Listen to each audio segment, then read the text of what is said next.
Hi everyone, I'm Cameron Bertuzzi. Welcome to Capturing Christianity, the live stream. We're talking about Molinism today, the grounding objection to Molinism.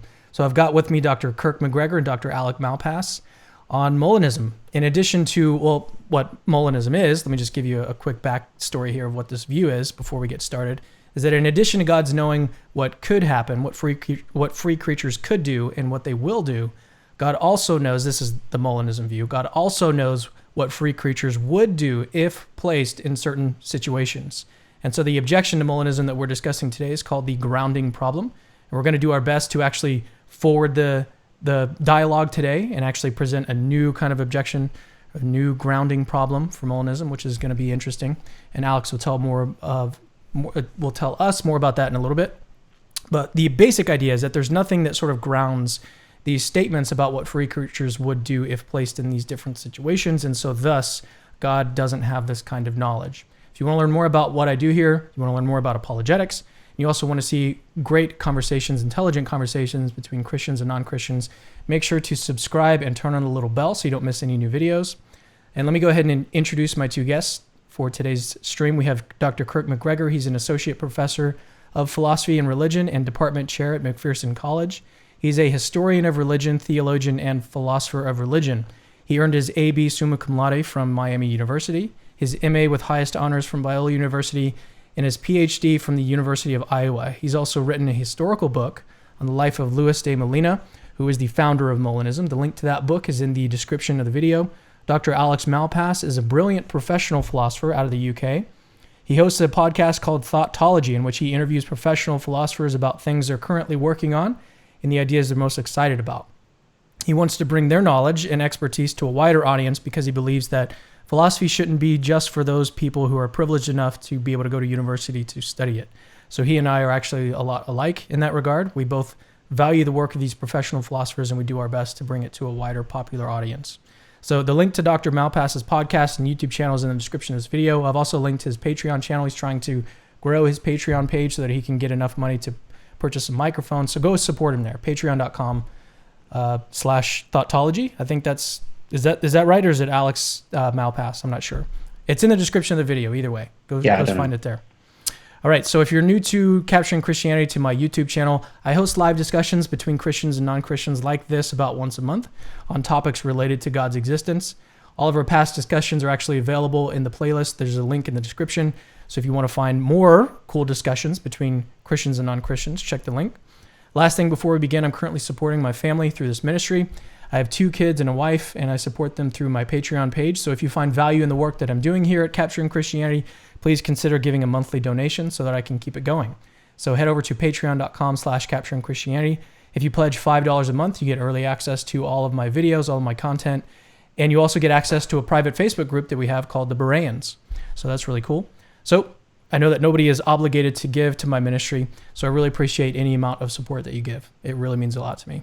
All right, well, let's jump into the discussion today. I'm going to pull up my discussion scene that we can see everybody, your guys' beautiful faces, Dr. Kirk MacGregor, Dr. Alex Malpass. And we were having some technical issues earlier, but we've got them sorted out now. I'm really thankful about that. Well, let's turn it over to you, Dr. MacGregor, and you can go ahead and open it up on the topic of Molinism. Molinism derives its name from Luis de Molina, who lived from 1535 to 1600. Molina was a Spanish Jesuit philosophical theologian, and he was concerned about different ways that God's sovereignty, including God's providence and predestination, were thought to be reconciled with some degree of human freedom. Molina subscribed to what he would call genuine human freedom or free choice, what philosophers today would call libertarian free will, the ability largely to choose between alternatives. And Molina was working in a context of Reformation-era theologians and scholastic theologians, which basically posited that in God's omniscience, one could maintain various logical stages. Now, it's important to underscore that we're not talking about chronological stages. We're not saying that chronologically at one point God knew some stuff, and then at some later point God knew some other stuff. Rather, what we're saying is that at all points God knows all truths, but that there's a logical structure amongst those truths in that one goes to explain the other. So all Reformation era theologians agreed that God had what Molina called natural knowledge. This is knowledge that God would have by God's own nature. This is God's knowledge of all necessary truths. This is God's knowledge of all possibilities. So, for example, God would have, let's say, my individual essence in God's mind.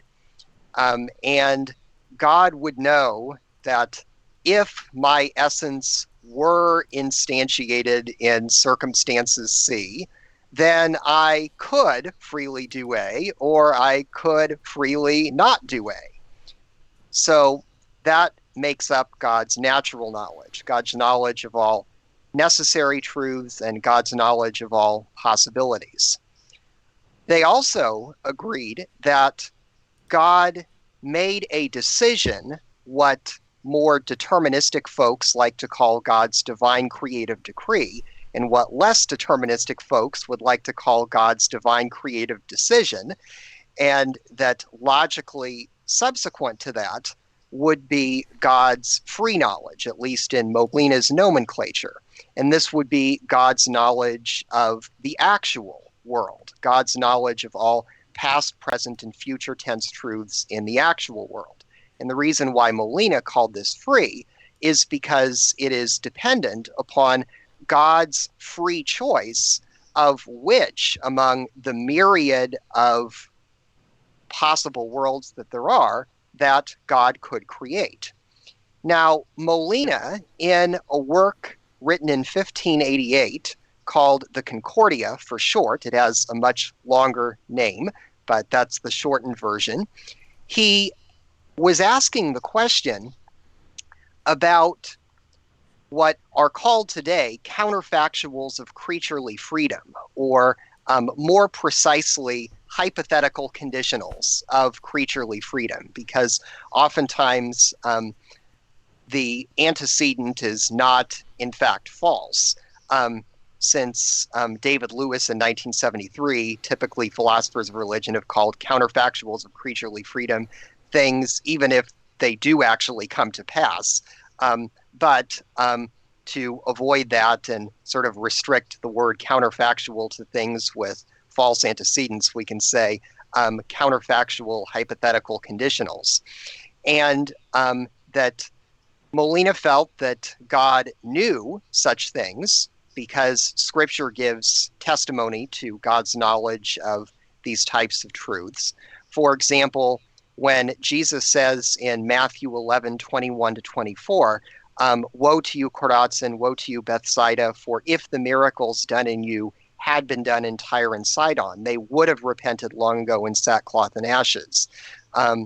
Woe to you, Capernaum, for if the miracles done in you had been done in Sodom, it would have remained until this day. Or Jesus' statement before Pilate that if I were a political messiah, then my servants would fight to prevent me from being handed over to the Roman authorities.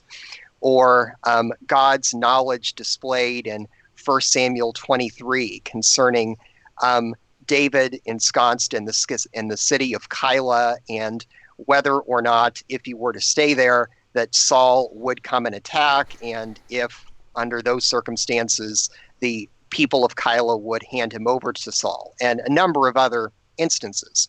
So Molina believed that God had counterfactual knowledge of these conditionals, and the question was, are they truly contingent or not? Molina saw that if you placed these conditionals, logically speaking, within God's free knowledge, that if God is the one who decides what every possible free individual would do in any conceivable set of circumstances, then that seems to eviscerate libertarian freedom. And since Molina felt that there was scriptural warrant for libertarian freedom, like Deuteronomy 30:11-20, Molina therefore said, well, they must be placed as a kind of subcategory of God's natural knowledge. For most of the Concordia, Molina refers to middle knowledge as a type of natural knowledge. And I found this intriguing in reading some of Alex's work, where he quite rightly says that counterfactuals about things that are that are necessary. So if counterfactuals like if I were to flip a coin that had heads on both sides, then it would turn up heads, that does belong to God's natural knowledge. And God's knowledge of what sometimes are called might counterfactuals, with which he and I agree are really statements of possibility. They're the same as could statements, that if one could say if a fair coin were flipped, then it could land heads, or if a fair coin were flipped, then it could land tails, and that would be part of God's natural knowledge. Now, a particular species of God's natural knowledge, Molina held, would be called God's middle knowledge, and Molina wanted to call it that because it is in the middle, so to speak, of some of these other categories of natural knowledge, if you subdivide them, and the divine creative decree. And so in God's middle knowledge, God knows, thinking of God's mind, God's imagination, all of these individual creaturely essences, God knows what the instantiation of each essence would do in any conceivable set of circumstances. And so God then, armed with that knowledge, decides which particular compossible combination of circumstances or which possible world to create. And it's on the basis of God's middle knowledge that God has foreknowledge, since it would be very weird to say that I know that in these future circumstances that such and such will happen, but I didn't have prior logical knowledge that if such and such circumstances were the case, then such and such would happen. It seems like that the will statement presupposes the would statement here. And so that's the way Molina tried to ground counterfactuals, not counterfactuals, but future contingent propositions. So Molina thought that among the payoffs of this, you could make sense of God's providence and God's predestination because you exempt counterfactuals of creaturely freedom from the divine creative decision. All right. Well, why don't we go ahead and turn it over to you, Alex? Are you ready? Yeah, cool. So I'm really sorry about the issues we were having earlier, but I think we've got them all worked out. And if you have so Dr. Malpass actually has some slides prepared. So once you start sharing your screen, I'll go ahead and pull it up for everyone to see. Okay. It looks like you're already sharing, so let me go ahead and switch scenes here. Okay, it looks like it's a little bit too big for everyone, so just hang out a second. And I can be heard, presumably. Yep. All good. This is like super legit production quality right here. All right, so now everyone should be able to see your screen. We're good to go. Okay, cool. So I made some slides because what I want to talk about is not really so it's Molinism, but not in any sense in the historical setting. So I'm talking about it in the contemporary setting. And even more nuanced than that, there's sort of two contemporary settings for discussion of Molinism. One of them, the much more famous one with much more people talking about it and things going on, is the philosophy of religion part of it, and I think that goes back from, in fact, Kirk's good on this, is that it goes back to Plantinga, who sort of reinvented Molinism without realizing, because Plantinga is working in a Reformed tradition, and Molina is basically Catholic, so he wasn't picked up. Although, Kirk, please correct me if that's wrong. I think that's right, doesn't he? He's basically Catholic. So he's Yeah, not that's necessarily absolutely right. good. Okay, so he's not really that well known outside of those circles, but Plantinga sort of came up with the basic idea that Kirk was talking about just then, independently in the early 70s. And so we were just talking before we came on air whether or not this how firm this link is, but in the logical discussion, which is far less well attended to than the philosophy of religion discussion, there's I trace it back to a paper published in 1976 by a philosopher who was at Notre Dame, which is where Plantinga ended up. We're not quite sure whether he was there in 1976. I think he was. And he published a paper with a logician called C.C. Davis, called something like Temporal Modalities and the Future. And it's in the Notre Dame Journal of Philosophical Logic, I think it's called, which is a decent journal, but it publishes, and it's only in those days, short papers, and this one's only about 4 or 5 pages long. And in that, they basically give a Molinist model for contemporary modal logic. And it's the first time they don't use the word Molinism. They're not talking about Molina, but they're obviously talking about the same idea. And so there must have been an atmosphere around that period where these ideas were being shared around. And then that debate, that type of contribution to that literature, there's been a conversation in formal temporal and modal logic that goes back to like the 50s, which goes on independently and is still going on today. And that McKim and Davis paper sort of sits in this tradition. And there was a couple of other people who contribute to that literature too, who directly make Molinist models. There's another paper in 1980 by some Richmond Thomason and Anil Gupta, and another one in 98 by 3 Danish logicians, Åström, Brauner, and Hassler, sorry. And they all propose Molinist models of different types and nuancing it a little bit. But all of those models are sort of generally regarded to suffer from the same cluster of problems. And that logical problem, I think, is far less attended to than the philosophy of religion stuff and this grounding problem. But it's deeply related to that. So I wanted to explain that problem because it's an area that I did my PhD in, and not directly on Molinism, but in that whole temporal modal logic stuff. So it's something I think I can explain that not many other people would know about even existed. So I'm going to try and sketch that out, and then we'll talk about the actual more mainstream grounding problem and what I think about that too. So let me just do a quick intro. Kirk covered some of this, so I don't need to go into it too much detail. But let's start off with, what do we mean by counterfactual? Well, I take it to mean a subjunctive conditional with an actually false antecedent.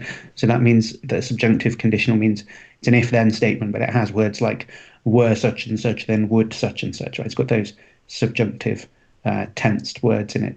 And let's just say, for the definition, it doesn't really matter, that the antecedent is false. So that means that like the thing, like here's 2 examples down here, and the antecedent is the first bit, and the consequent is the second bit. We're assuming that the antecedent is false, actually false in a counterfactual. So the counterfactuals play a crucial role in science, in understanding of science, in expressing how there are law-like relations between events or whatever. So philosophers of science talk about counterfactuals all the time. So my example I cooked up was, had the match been struck, then it would have lit.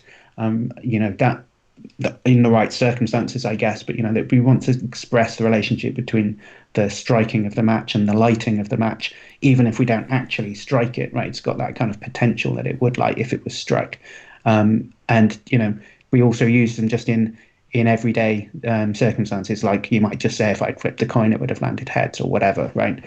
And as Kirk said, we need to distinguish a word counterfactual, which is one where the antecedent, the truth of the antecedent, necessitates the consequent. That just means that if the first bit is true, if this first bit true, then it makes the second bit necessarily follow from it, right? So striking a match in the right circumstances makes it light, right? It kind of necessitates the lighting of the match.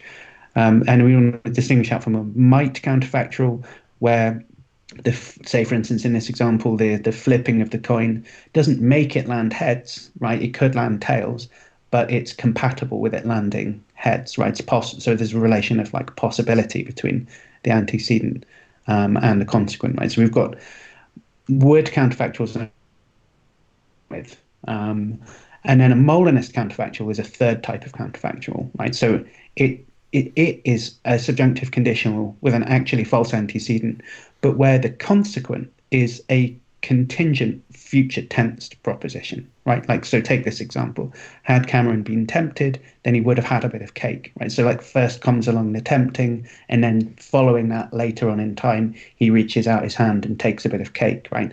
So the claim is not that the tempting of the cake necessitates him reaching out and taking it, right? It's not a necessary relation like the striking of the match and it flaring up into flame. And it's not just saying that if Cameron was tempted, then he might have had a bit of cake, right? It's not just simply saying it's possible that he's been tempted and he would have had it. It's saying something's in between those two, which is basically this idea of like middle knowledge, but it's a kind of Goldilocks modality. It's in between necessity and just possibility. It's saying, if the antecedent situation or circumstance had come to pass, then it actually would have been that the consequent condition would have come to pass. Right? So the relation between them is a bit like saying it actually would have happened.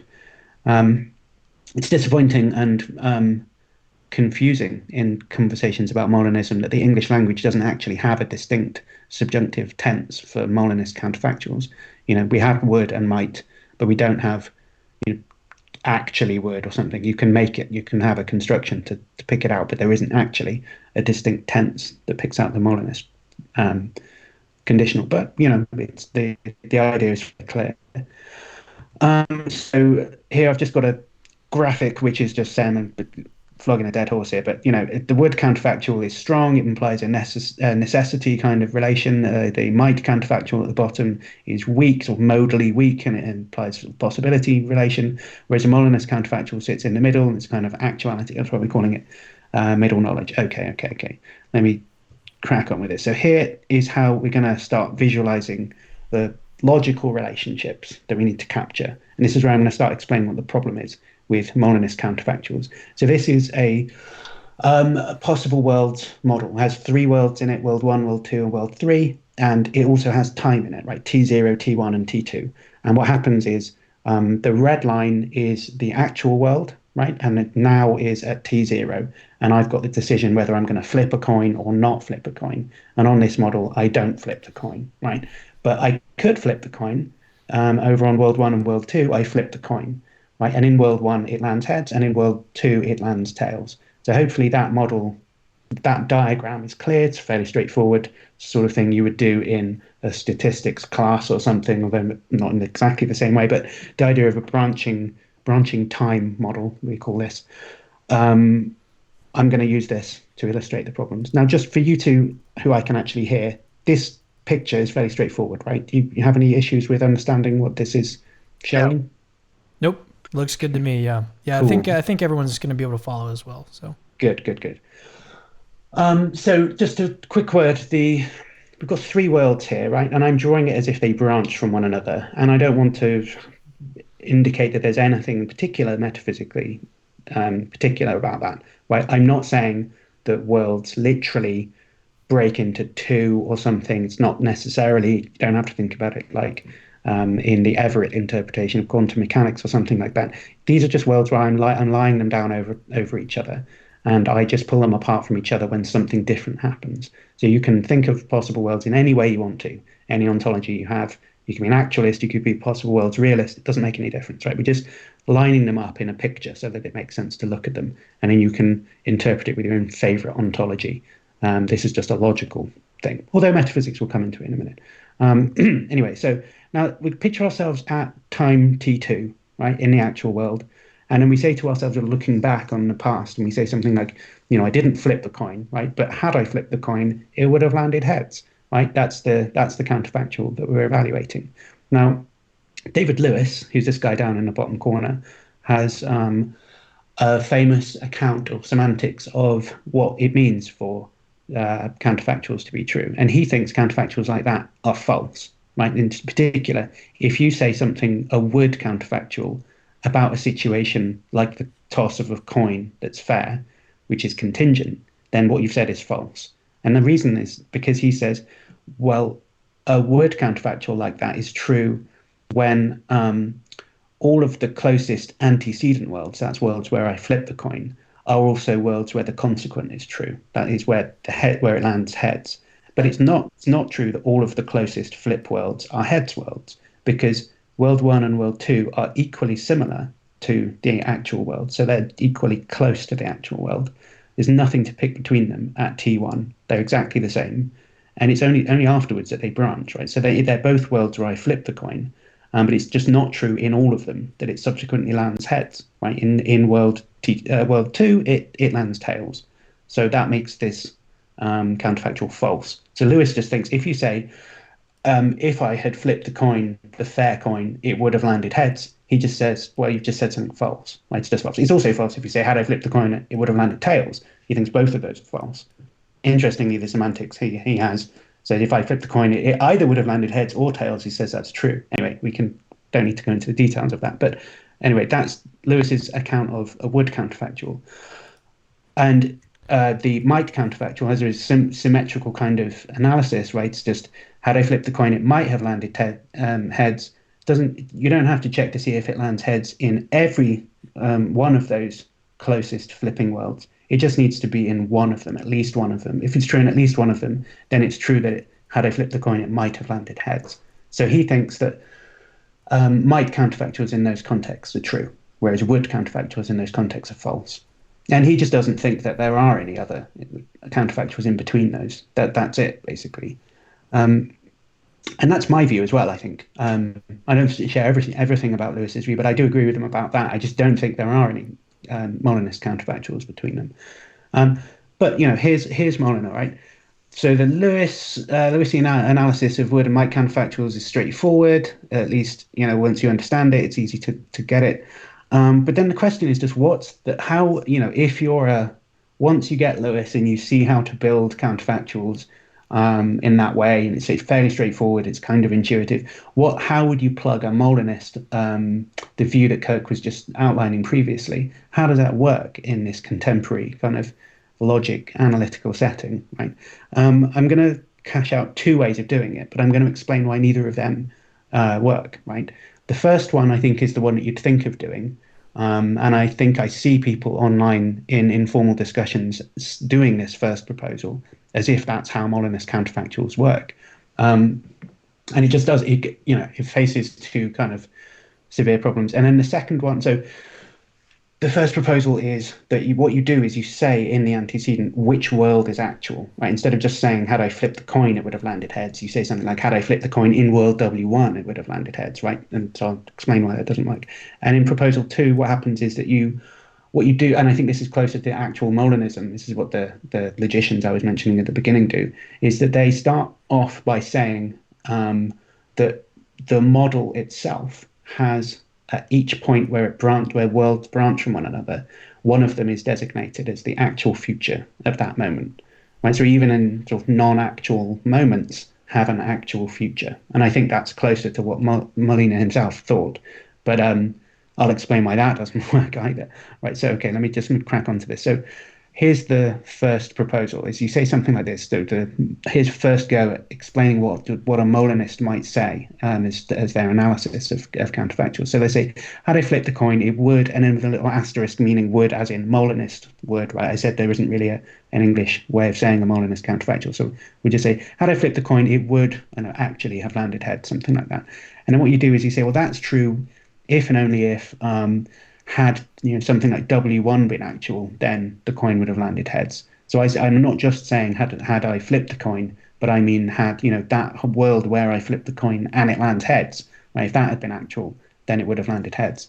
And that does make the counterfactual true. And that's one way you could think that's how we shift which world is the actual one from W3 to W1, and then we just check to see if the the below counterfactual is true, and if it is, then our Molinist counterfactual is true.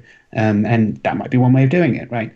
Obviously, correct me if I'm wrong. Yeah, So sorry. are you Yeah, are you yeah. saying that subjunctive conditionals, the only ones that are true are ones that are true in the actual world?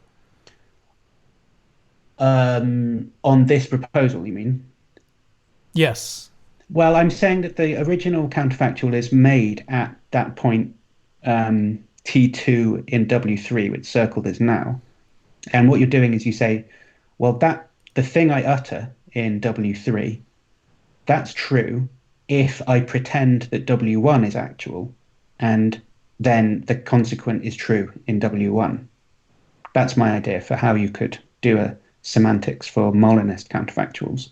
So you have to shut your eyes and pretend that a different thing was actual and not the world that you're actually in. Right? It's like a game of make believe. And if when you pretend a different world is actual, you find that the consequent of your conditional is true, then you go, yay! I've checked, I've run my test, and that shows that the thing I said in W3 is true. Like that's the idea with this.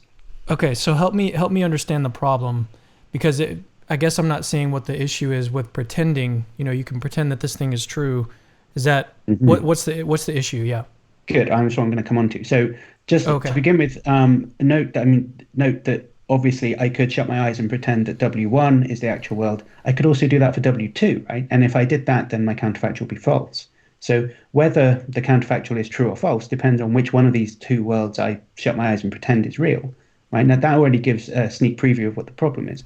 So to me, the reason that this is wrong is because, look, there are multiple worlds where the antecedent is true, right? W1 and W2.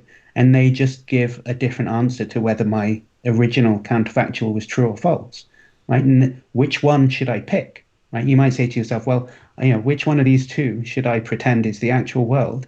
How could you tell? I mean, what difference does it make which one you pick? Oh, by the way, this picture of Molina, that's from Kirk's book. If anyone was interested in where I got that from, just a little plug there. But look, the point of this is basically the grounding problem, it seems to me, is it's just there's nothing to say which one of these two worlds you should pick as being the actual world once you pretend that the real actual world isn't actual anymore. And you just have to wonder about what would follow if a different thing was actual.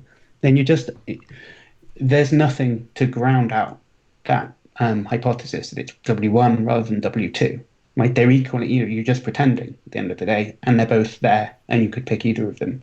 So if you're asking, what's the truth of my sentence that I said in W3, right? It's sort of underdetermined which is it? Is it true or is it false? It could be either, and there's nothing to say which way around it should be. And that's so why can't they all be true in different worlds? So why can't the subjunctive conditional be true in world 1, be true in world 2, be true in world 3? Well, we're trying to evaluate the truth value of a sentence that I say in W3, where the now is circled. And I'm looking back in time, and I didn't flip the coin, and I'm wondering, is it true that had I flipped the coin, it would have landed heads in the Molina sense, right? Is that true or is it false? And one way of doing it is I could say, well, if I pretend that W2 was actual instead, then the thing I said in W3 would be false, right? And if I pretend W1 was actual, then the thing I said in W3 would be true. And I'm saying that the problem with this hypothesis, as the idea of understanding this to be Molina's idea, is that it doesn't help you answer the question you start with, is what I said in W3 true or false? And you just have two answers, right? It's true if W1 was actual, but it's false if W2 was actual. But is it true or false? I don't know, right? It doesn't help you. So you're resting the answer on basically two answers at the same time, and there's no way to say which one of those two you should pick. So okay, I think I'm pretty clear. I think I'm clear on what you're getting at here. So are you ready to let Kirk come in here, or do you have some more slides that you want to go through? I have just one or two more things on this, and I promise I'll be very quick. So the other problem here, which is that what we're doing is analyzing the truth of one sentence in terms of the truth of another one. I mean, I'm talking about the top sentence here in terms of the bottom sentence. But there's a kind of distinct difference in meaning between those two sentences. And what that does is it sort of does an injustice to the original one. So what we want to say is something like, had Cameron been placed in a counterfactual circumstance where he might have been tempted, let's say morally, by choosing to whether he should eat a piece of cake or not, then God would know whether he'd passed the test or not, right? So even if he's not tested, God knows whether he's got good moral fiber or not, right? That's the basic idea behind this.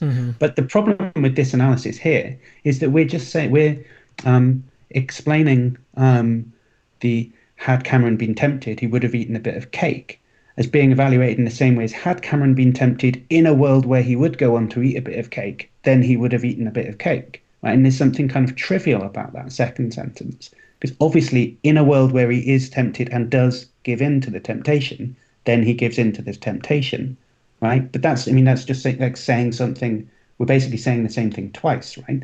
Like if you over specify what's true in the antecedent, you can get the consequent to pop out.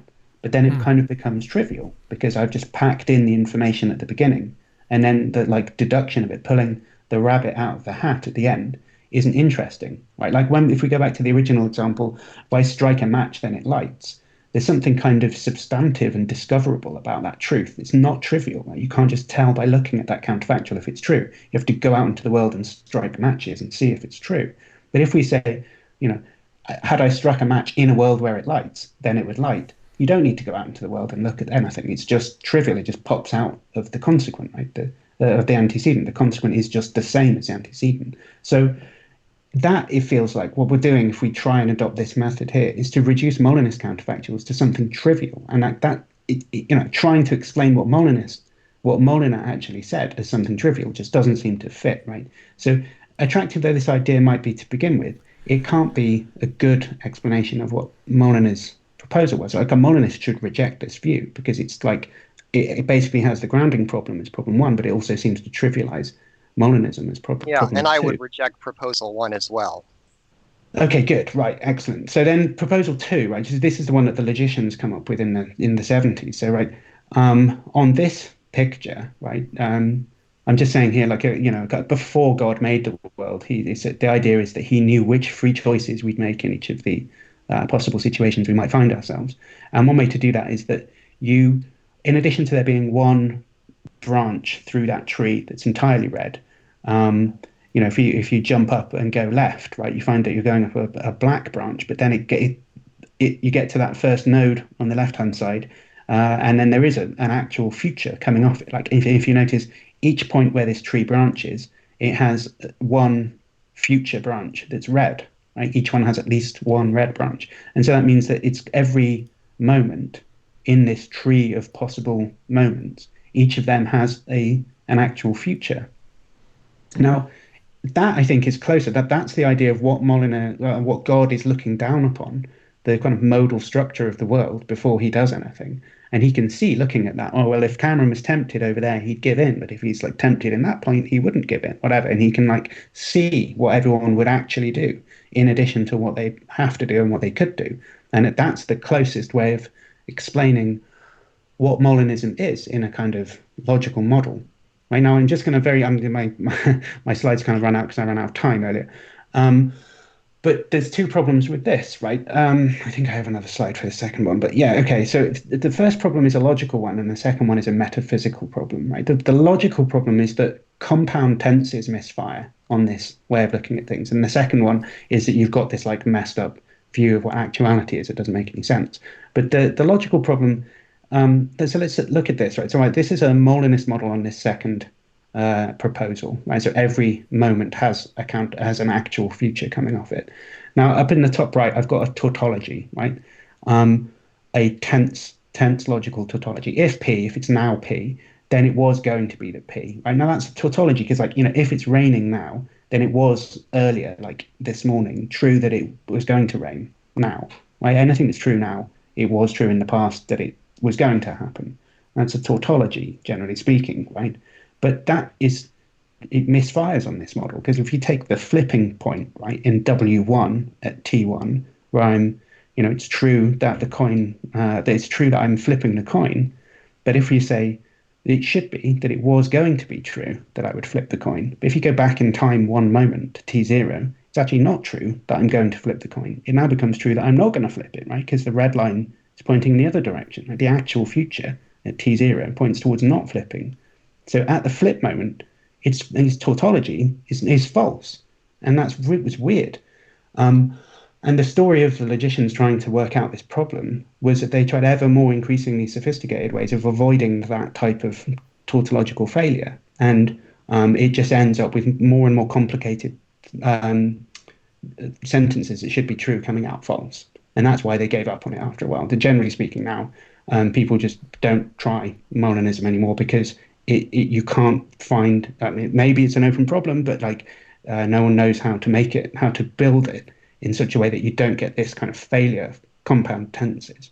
And then the kind of metaphysical problem is my last slide is just what do we mean, right? Like I understand if we can say like, there's an actual world, which is one branch that's going up through this tree. But like, what does it mean that there's another moment that didn't actually happen, that there is an actual future of that moment? Like, what does it mean to say, I don't have a sister, right? I've just got a brother and I don't have a sister, but is there think about I could have had a sister. So let's picture her, some possible sister that I could have had.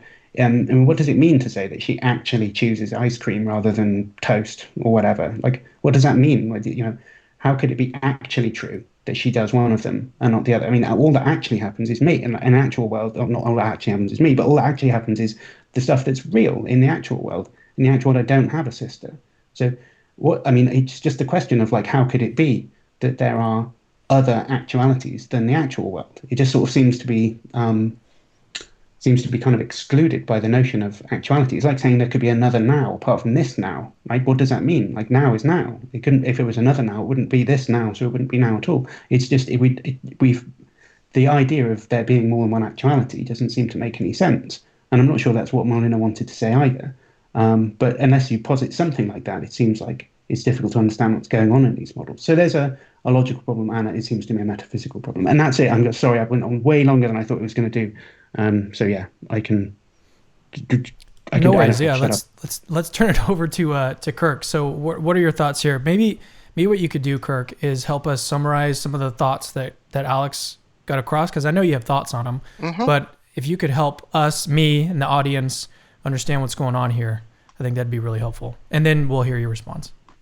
It seems to me, and Alex can correct me if I'm wrong, that he is assuming a branching theory of time as opposed to either a presentist theory of time or a growing block theory of time. Would I be correct in saying that?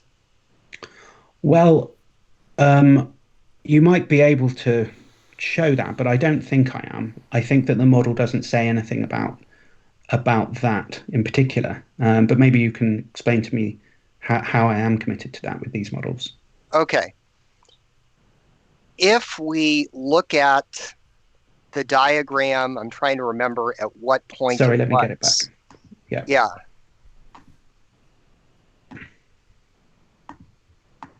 There we go. So if we look at the point at, or if we're looking at T0, presumably on your view, there is a truth to the statement. If we were before that on the thin red line, there would be a truth to the statement that I will not flip the coin, that statement is true, and that I will flip the coin is false. Now, it seems to me that since you're flipping the coin is contingent, it's based upon your libertarian free will, then that situation is on a par metaphysically with the situation where you've completely specified the set of circumstances leading up to a decision made by a free agent.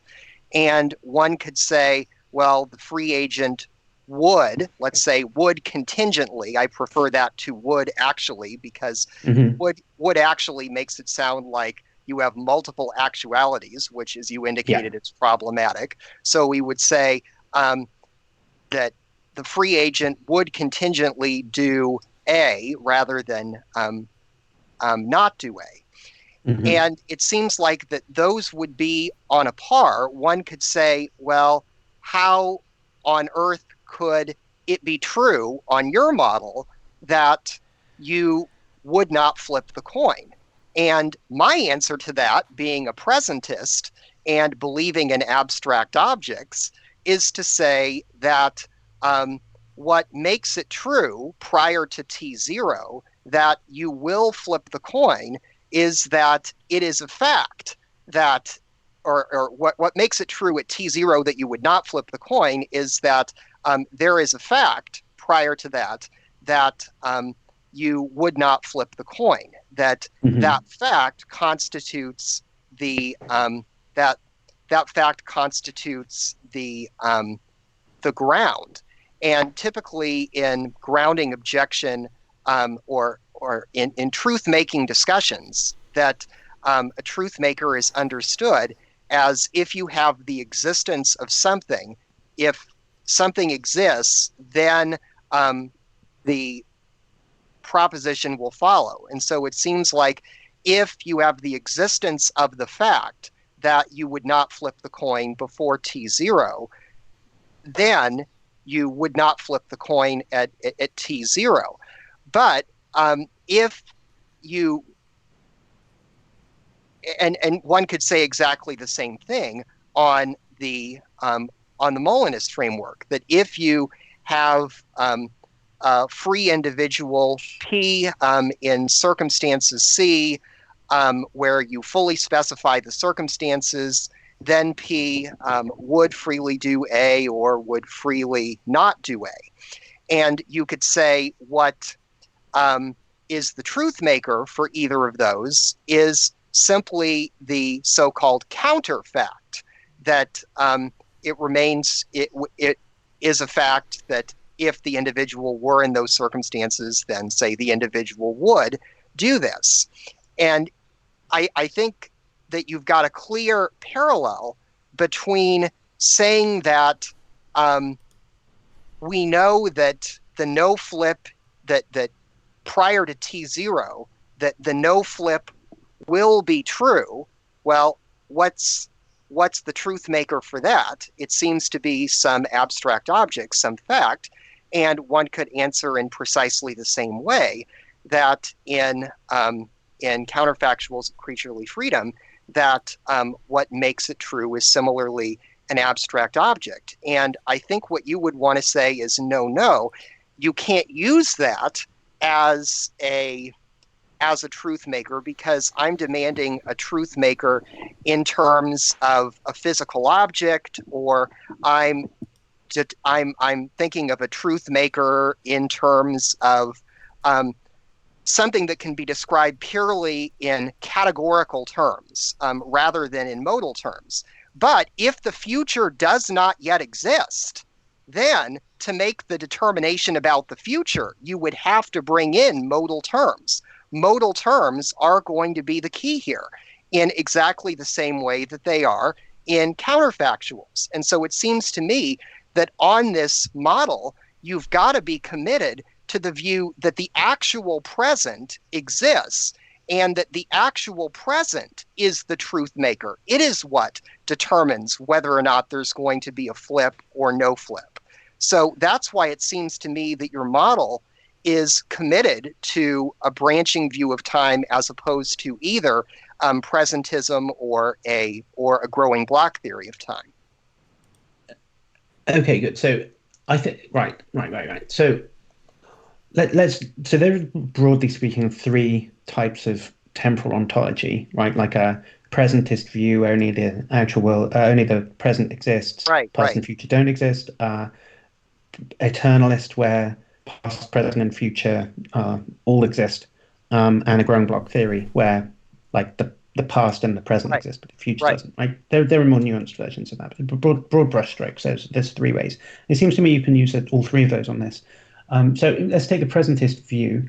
On that one, so what you're saying is like on this model that I'm showing now, it's the now point is at T0, right? And you're asking basically, well, what is it that at T0 makes it true that I'm not going to flip the coin, right? And So the eternalist can say, well, there just is a point in the future, right, that exists now, and that's me not flipping. But the presentist can't point to that thing because he Right. doesn't believe that there are any things like that, right?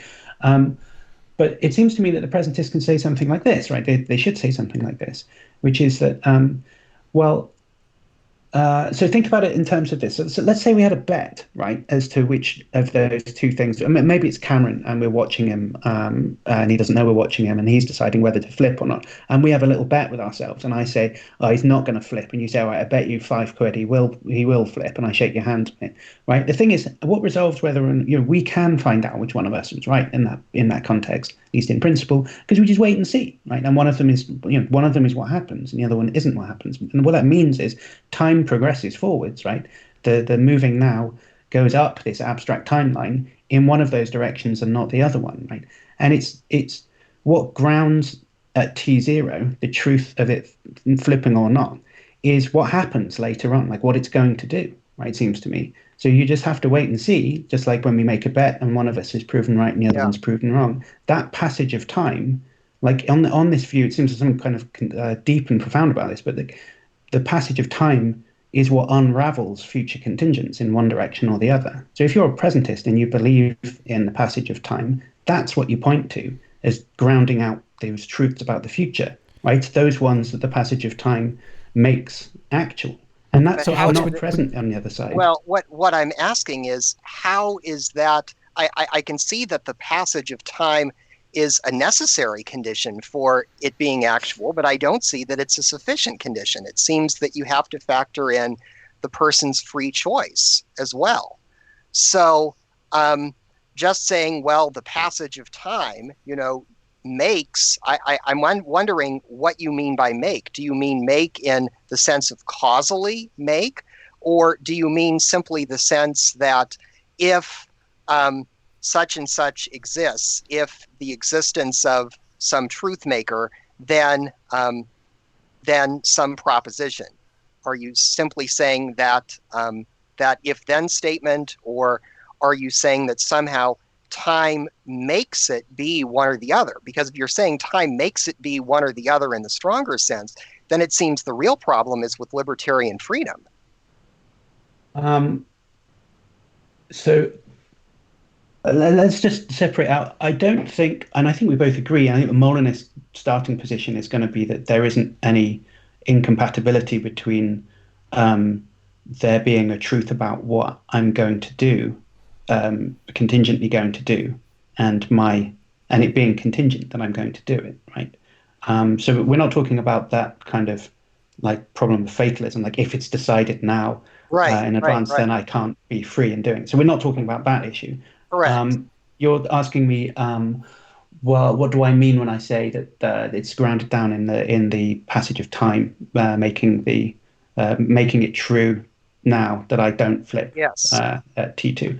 Right. Yeah. Well, I mean, I'm not sure if I have a completely precise way of looking at that, but it seems to me that if you're a presentist, you have to gesture towards something like the what makes the one of those futures different from the others is that this present moment will change to be like one of those and not like the others.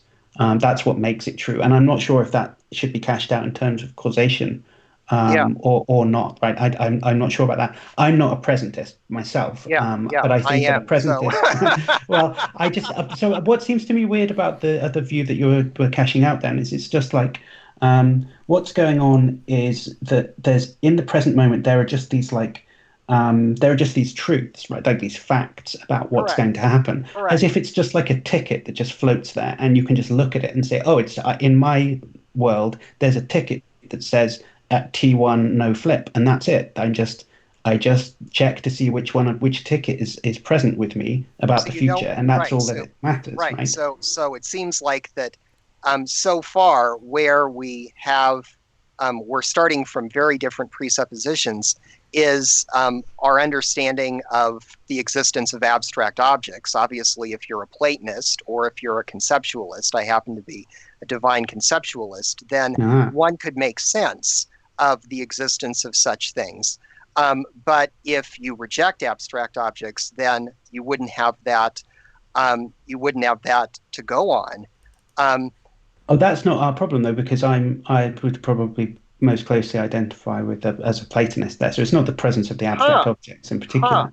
So I just think that it's weird that you're just looking at there being an abstract object that's not in relation to what I was talking about a minute ago as a presentist. It's not just that there's a free floating ticket that's not connected to anything, unless that ticket is in some sense pointing at the fact that the moving now is going to go up one of these tracks and rather than the other one. I don't see why you should think that there's some ticket just floating there on its own. And so it just seems weird to invoke an abstract object model here when you've got a perfectly straightforward way of cashing it out in terms of the movingness of the moving now. Right? That's what it's doing in this model. So I find it a bit weird to appeal to abstract objects. Not that I think abstract objects are weird. I just think that it's weird to use them in this context.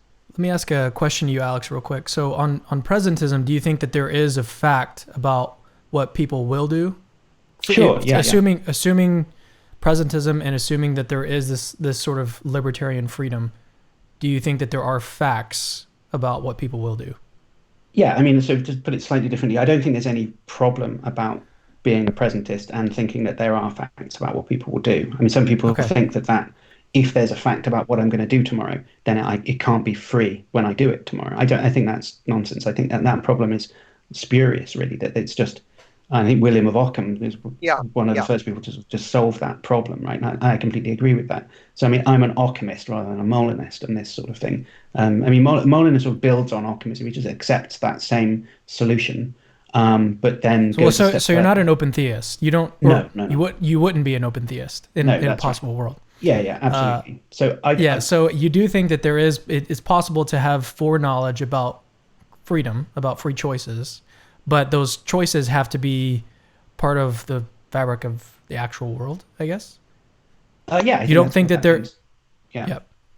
Okay, and Kirk, your point was, remind me what your point was. You're saying that before T1... I want to go on to the logical and metaphysical problems, but my basic point was that if you are a presentist prior to the arrival of T0, there is no way to say that I will not flip the coin is true,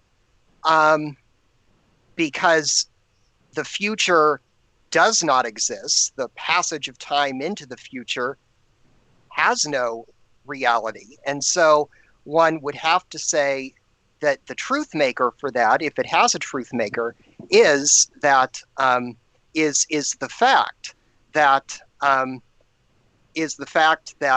I will do this in the future, or the fact that in the future there will be the type of physical, concrete truth maker that Alex seems to want. And it seems like that is on a metaphysical par for the presentist with counterfactual situations, because in a counterfactual situation where you say, if an agent were in certain circumstances, and the circumstances could be as completely set as they are, say, at moment T0. Let's suppose that this branching diagram were a diagram of some let's say a world that started with some other trunk, or something like that, or we were looking at a different world. That when you get to when you're at T0, what's then the problem of saying it's the case that you would not flip the coin, and you would ground it in precisely the same way. You would say its truth maker is the fact that that I would not flip the coin, or the fact that under such and such let's call it counteractual future set of circumstances, then I would not flip the coin. So that was the point I was trying to make. Well, so it seems to me there's something kind of different. So we have to remember that we're evaluating a sentence that's said in the actual world. right? There's a counterfactual that's uttered in the actual world. So I say, you know, I actually do have a coin in my pocket, right? And I haven't flipped it yet, Right, right. right? And I say to myself, you know, um, had I flipped it, it would have landed heads or something. I had 2 minutes ago, had I flipped it, like make the example concrete. I had 2 minutes Yeah, and 1 second ago, whatever. yeah, Had yeah. I flipped it then, it would have landed heads. Um, Now, if I say to myself, well, if in 2 minutes and 1 second I do flip the coin, then it will land heads, right? That sort of predictive, subjunctive conditional. Well, we can, and I say to myself, well, it must be either true or false, right? You know, it could be true, it could be false. Let's see, right? Let's just wait and see. I'll do it in 2 minutes and 1 second, and it will land one way or the other. And that sentence that I've said in the actual world is kind of related to something that's Yeah. determinately one way or the other. But now if I say, well, had I flipped it, it would have landed heads or tails. There's no how do I get to figuring out which one it is, right? There's no Okay. Okay. That epistemological right, way right. of getting there, right? It seems to me that this both is epistemological and metaphysical. Yeah, yeah, yeah, And yeah. so can we go down to the logical problem here? Okay. So Go ahead and pull it up. I'll pull it up on the screen here. Um, with this bit. yeah, that you raise the problem of iterated tenses here, and Hmm. I'm wondering why one couldn't, like, the red line that is at W1. Why couldn't you make it, because it actually isn't the thin red line? Thin red line, I would just presume, would be the actual future. Why not say Yeah. make that blue and call that the counteractual future? And then once you've colored that blue, why can't you simply color in what's underneath that as a counteractual past? So that you've got blue, the counteractual future, and once you stipulate a counteractual future, you're also stipulating a counteractual past. And the counteractual past would be the one where at T0 you flip the coin. So it seems that if you have a counteractual past corresponding to a counteractual future, then the iterated tense problem goes away. Because if P is true in the counteractual future, then it was going to be true in the counteractual past. What's the problem with saying that? Well, so the problem I think is, I mean, what does it mean to say that something will be the case on this model, right? Like the definition, the problem here was we're presuming originally that the definition was, so if we say it will be the case that P, well, that's true if and only if P is true at some later time in the actual future, right? But now you've introduced counteractual futures. We are going to have to change the definition of what it means for it to be the case that P will happen. So what does it mean? Does it mean it will be the case that P is true if and only if P either happens in the actual future or a counteractual future? Is that what it means? Well, why, once we get off of the thin red line, are we talking about things that that like are in the actual world? It seems like that at that moment you leave the actual world unless you're back to presupposing some type of ontological reality for branching time again. And No, so I think the issue is that on a possible world, on like for a logician, the what we start with is a language, right, where we've got operators and propositions and connectives or whatever, and like we talk about models only because if you hook up the language to elements of the model, right, if in the right way, you'll find that models with certain properties give you certain systems of logic, right? Like S5 modal yeah, logic yeah, is kind of correlated to like possible worlds where it's an right, equivalence right. relation or whatever, right?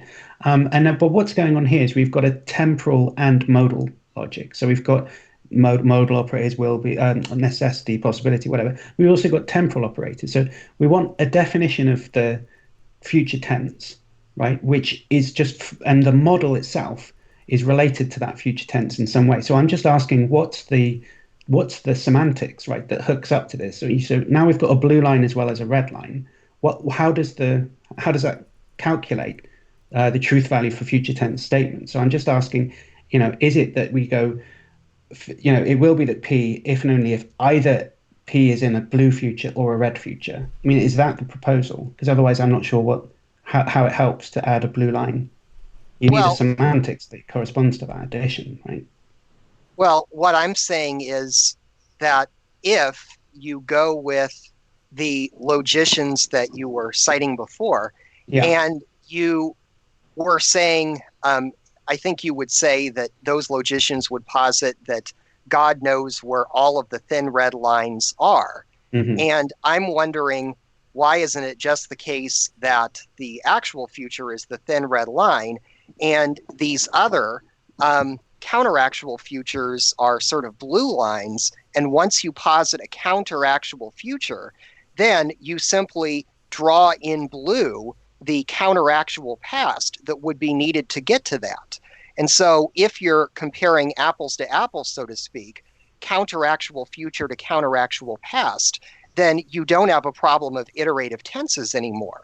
It's only if you're comparing a counteractual future to the actual past that it seems like you have the problem. Well, so no, I don't think I think they still have the problem, and so the reason why I was pushing you to give the definition of the future tense in this case is because unless it's the disjunctive one I was giving you just now, either red or blue, right? So it was saying something like it will be the P if either P happens in a red future or in a blue future, right? If that's the definition, you're going to run into the same problem again because you go back in time. So you're saying we have a totally blue history and a Correct. totally red history. But then I Right. say I'm at this point and I say, was it true that it's true that I'm flipping? Was it going to happen that I'll flip? Well, you go back in time and then you find that the definition was P is true. It will be the P if it happens in a blue future or a red future. Well, you find that it happens in a blue future and it doesn't happen in a red future. So it's both true and false. You've got a different problem, right? Because the definition, if you widen it to include both blue and red futures, and if they overlap with each other, you're now going to find that you violate a different kind of canon of that tense logic, which is now you've got a proposition with both true and false. So what's going on with this? And it's been well traveled by people fiddling around with these types of models to cook up a solution here. Is that you hide you whack a mole over there, and a different one pops up where you're not looking.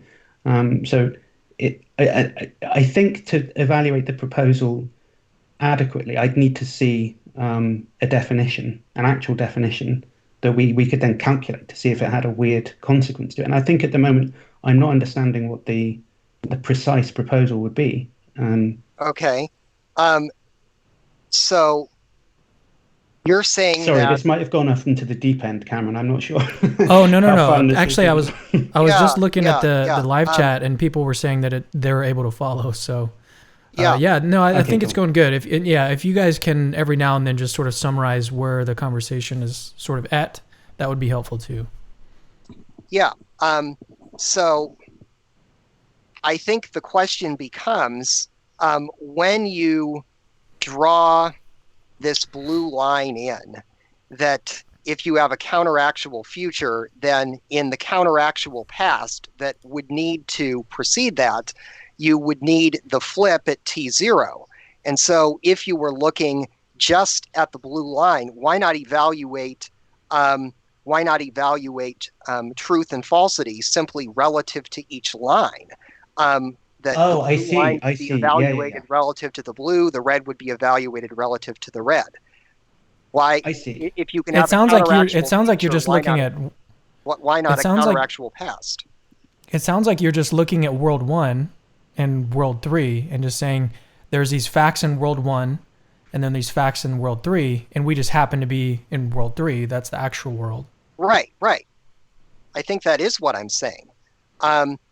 Now, with regard to the logical problem, or excuse me, with regard to the metaphysical problem, I'm wondering why it couldn't be the case that something like what Occam said and what Francisco Suarez said about intuition couldn't provide the answer.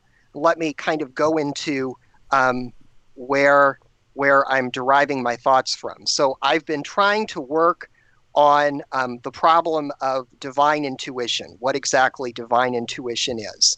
And so I've tried to formulate a model of intuition from the psychological literature and the philosophical literature.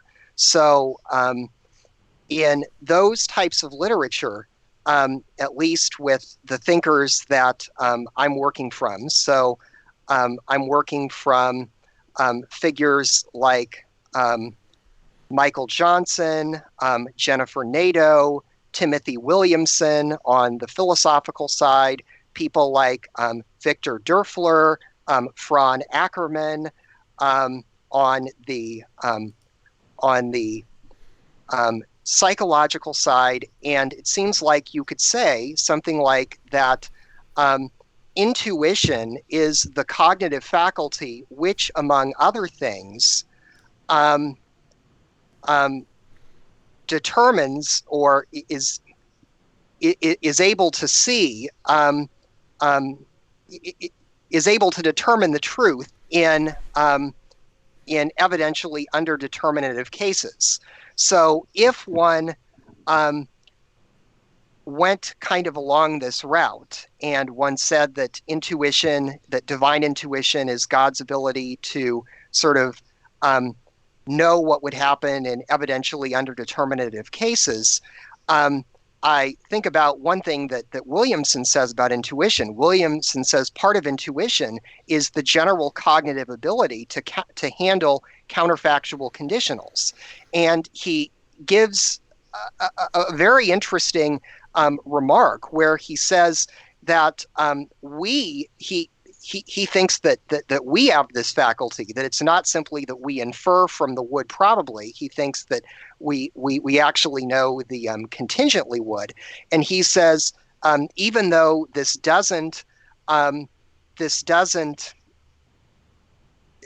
isn't sort of a reasonable or logical account of how this works, that perhaps we have some type of ability to simulate the circumstances in which the antecedent is true, and then see in those circumstances whether the consequent is true.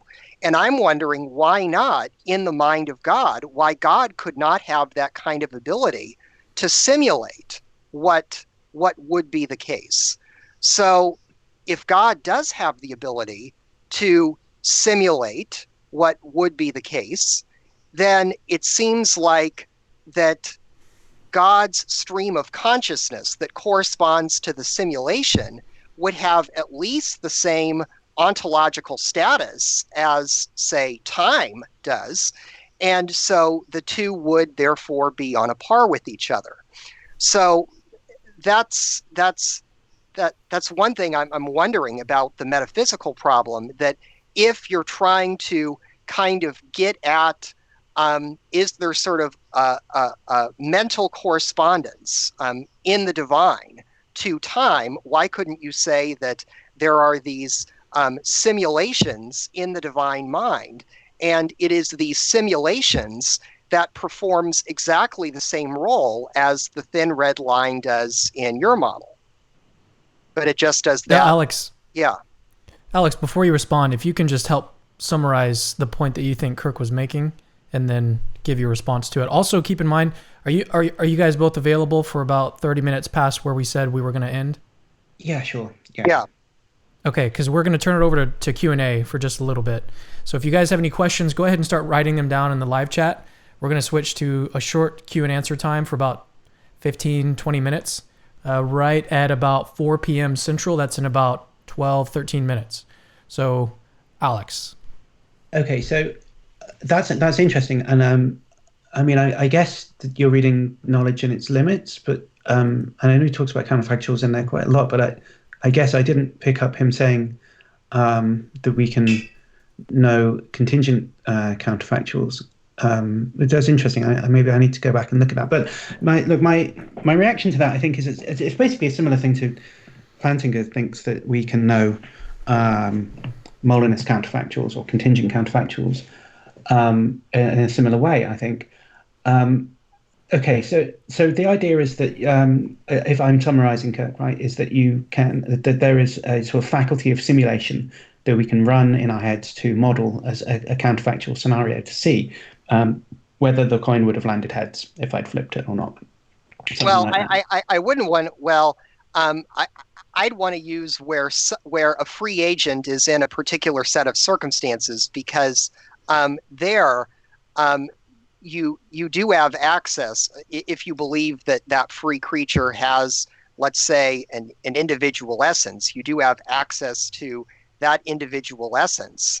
And I could add to this, another way that you could do it is to say that maybe part of the individual essence are all of the counterfactuals of creaturely freedom, of what that libertarian essence would do if instantiated.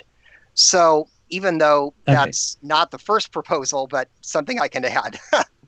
Yeah. Okay. So I mean, so let's separate out the question of what, could God have that type of faculty of perception, and yes, could we have that faculty of perception? Because they seem like slightly different questions.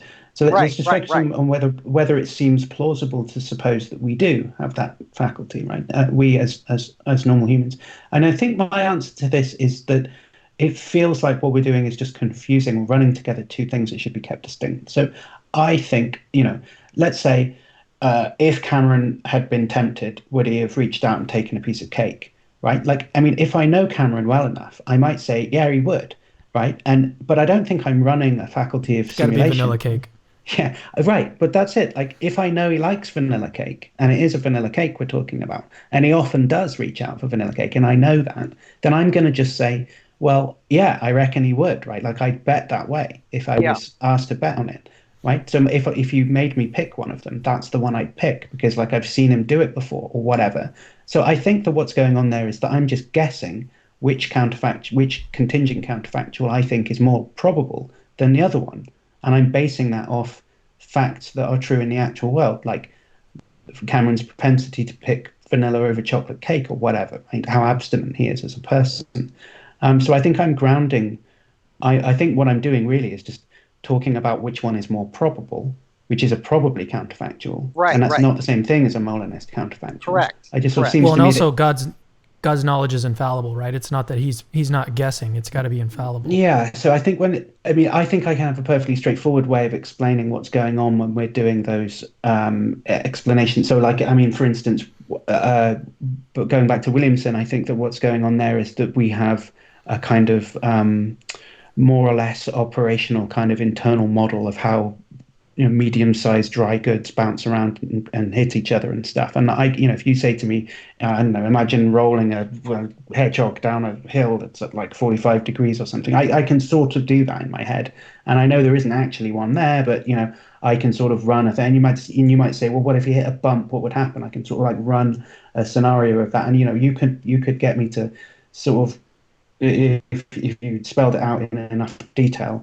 come up with some contingent thing that could happen either way, and I'd say it's probably going to happen this way or something. And I have an internal model of reality that I can sort of churn around stuff like that. But what I'm doing is I'm basing it on propensities of things that I've seen bounce around and in the real world in the past, and I'm just running a probability off that. And I don't think at any point I need to appeal to there actually being a contingent situation. I think the reason that Kirk backed away from me saying that we have a faculty of being able to tell if I'd flipped a coin it would land heads is because it's exactly even in that context, and there's no prior experience that can help us determine whether it's heads or tails, and we obviously don't have that faculty. Otherwise, I don't think that we have that faculty. But again, it's impossible to prove whether we have that faculty or not, because like I could just say, yeah, it would have landed heads, right? How are you going to prove that that's true or false, right? How we can't possibly evaluate that because it happens, in the past in a possible world that's not actual. So it's we don't have any epistemic access to that. So there's something kind of, I feel like on the one hand we're really just grounding this out in our own sort of probabilistic understanding of things, which doesn't need Molinist counterfactuals, and secondly, it just seems like a claim that something, even if Williamson makes that claim in exactly the way he said, which, I'm not disputing whether he says that or not, but it does seem like, how could you possibly know whether that claim is true or not? Like, what is it even that makes that claim true? I don't think we could test it. I think all we can test is whether we've got a good grasp of the probabilities. I don't think you can test whether, had I flipped the coin, it would have landed heads is true. That just seems like it's utterly inaccessible. So any faculty that I might suppose I have for that seems like also completely impossible to know one way or the other, whether I do. Whether God could, on the other hand, I mean, you can tell me whether you think he does. I don't know whether he does. I tend to think on the epistemic objection that the far more interesting question is whether God could know it. And it seems like that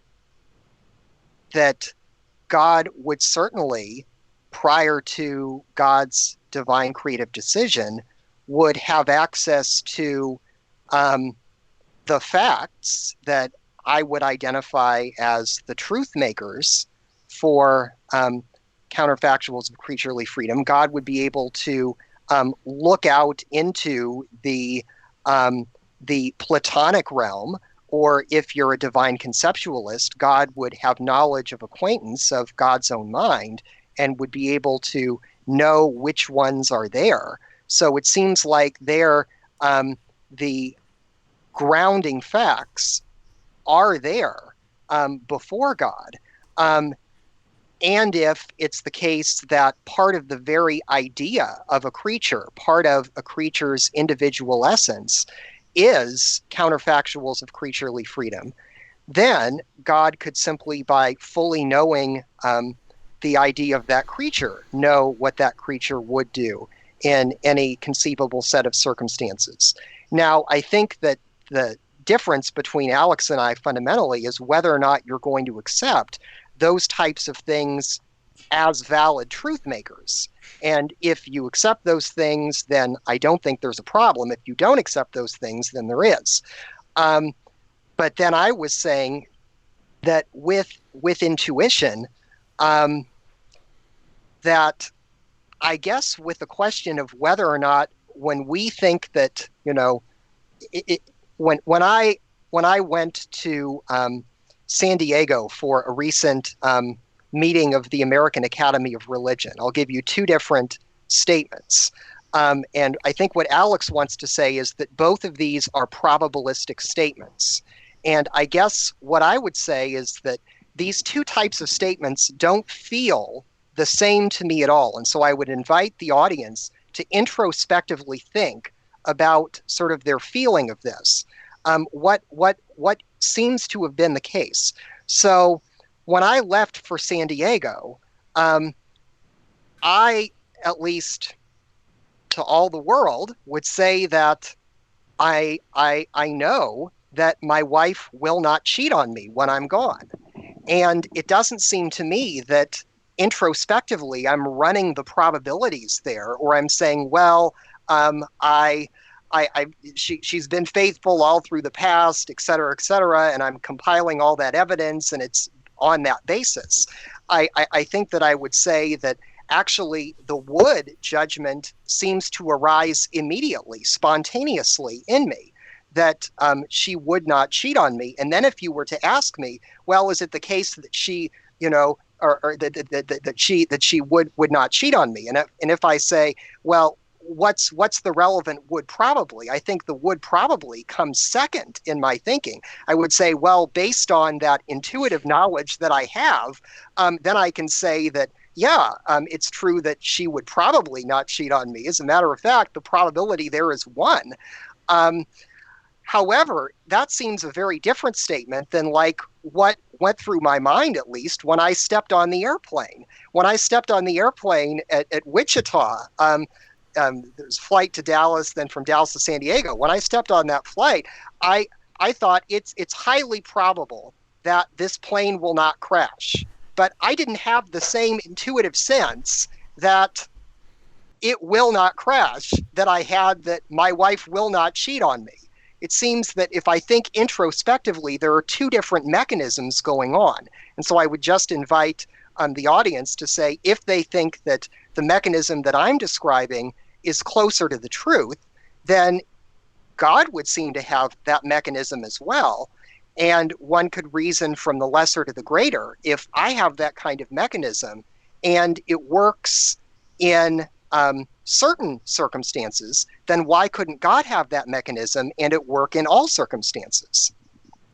But I think Alex, but I think Alex would want to say, no, Kirk, really, it's just that you thought that she probably wouldn't cheat on you. Well, yeah, I think that's right. I mean, I just think that. Well, can I make a distinction real quick, because you're talking epistemology, and I can't miss this opportunity to say at least something about it. So it sounds like, Kirk, what you're describing is a basic belief, difference between a basic belief and a non-basic belief. So in the case of your wife, you're talking about you have this basic belief, which in epistemology, a basic belief is basically something that you believe not on the basis of some other belief. So in the case of your wife, that she won't, that she won't cheat on you, that's a basic belief because it's not based. What you're saying is that's a basic belief, not based on any other beliefs. But a basic belief could transition to a non-basic belief. Alvin Plantinga makes that distinction as well. So you could consider additional propositions. You could consider the evidence of your wife, how much you love her, and everything. So that what started out as a basic belief could turn into a non-basic belief that's based on other beliefs. But in the case of the airplane, it never had a basic belief. It was always a non-basic belief. It was on other beliefs that you have about the reliability of airplanes and how crash, etc. And so what you're saying, though, is that we can have this basic belief. And so there's a question in epistemology as well, whether or not a basic belief is properly basic. Not every basic belief can be properly basic. Properly basic belief is something that is rational, free to hold. So in the case of what you're saying, you're saying that it was a rational belief that you had about your wife that was not based on other beliefs. And in the same way, God can have these sort of basic beliefs about counterfactuals of creaturely freedom that aren't based on beliefs, but are nevertheless rational and count as warranted, so to speak. Yeah, that they would count as knowledge on either knowledge being warranted true belief or some form of justified true belief that avoids the Getty or counterexamples. And so on the warranted true belief, you could say that a certain belief is warranted if it is produced by a cognitive faculty which is properly operating in circumstances under which it's designed to operate.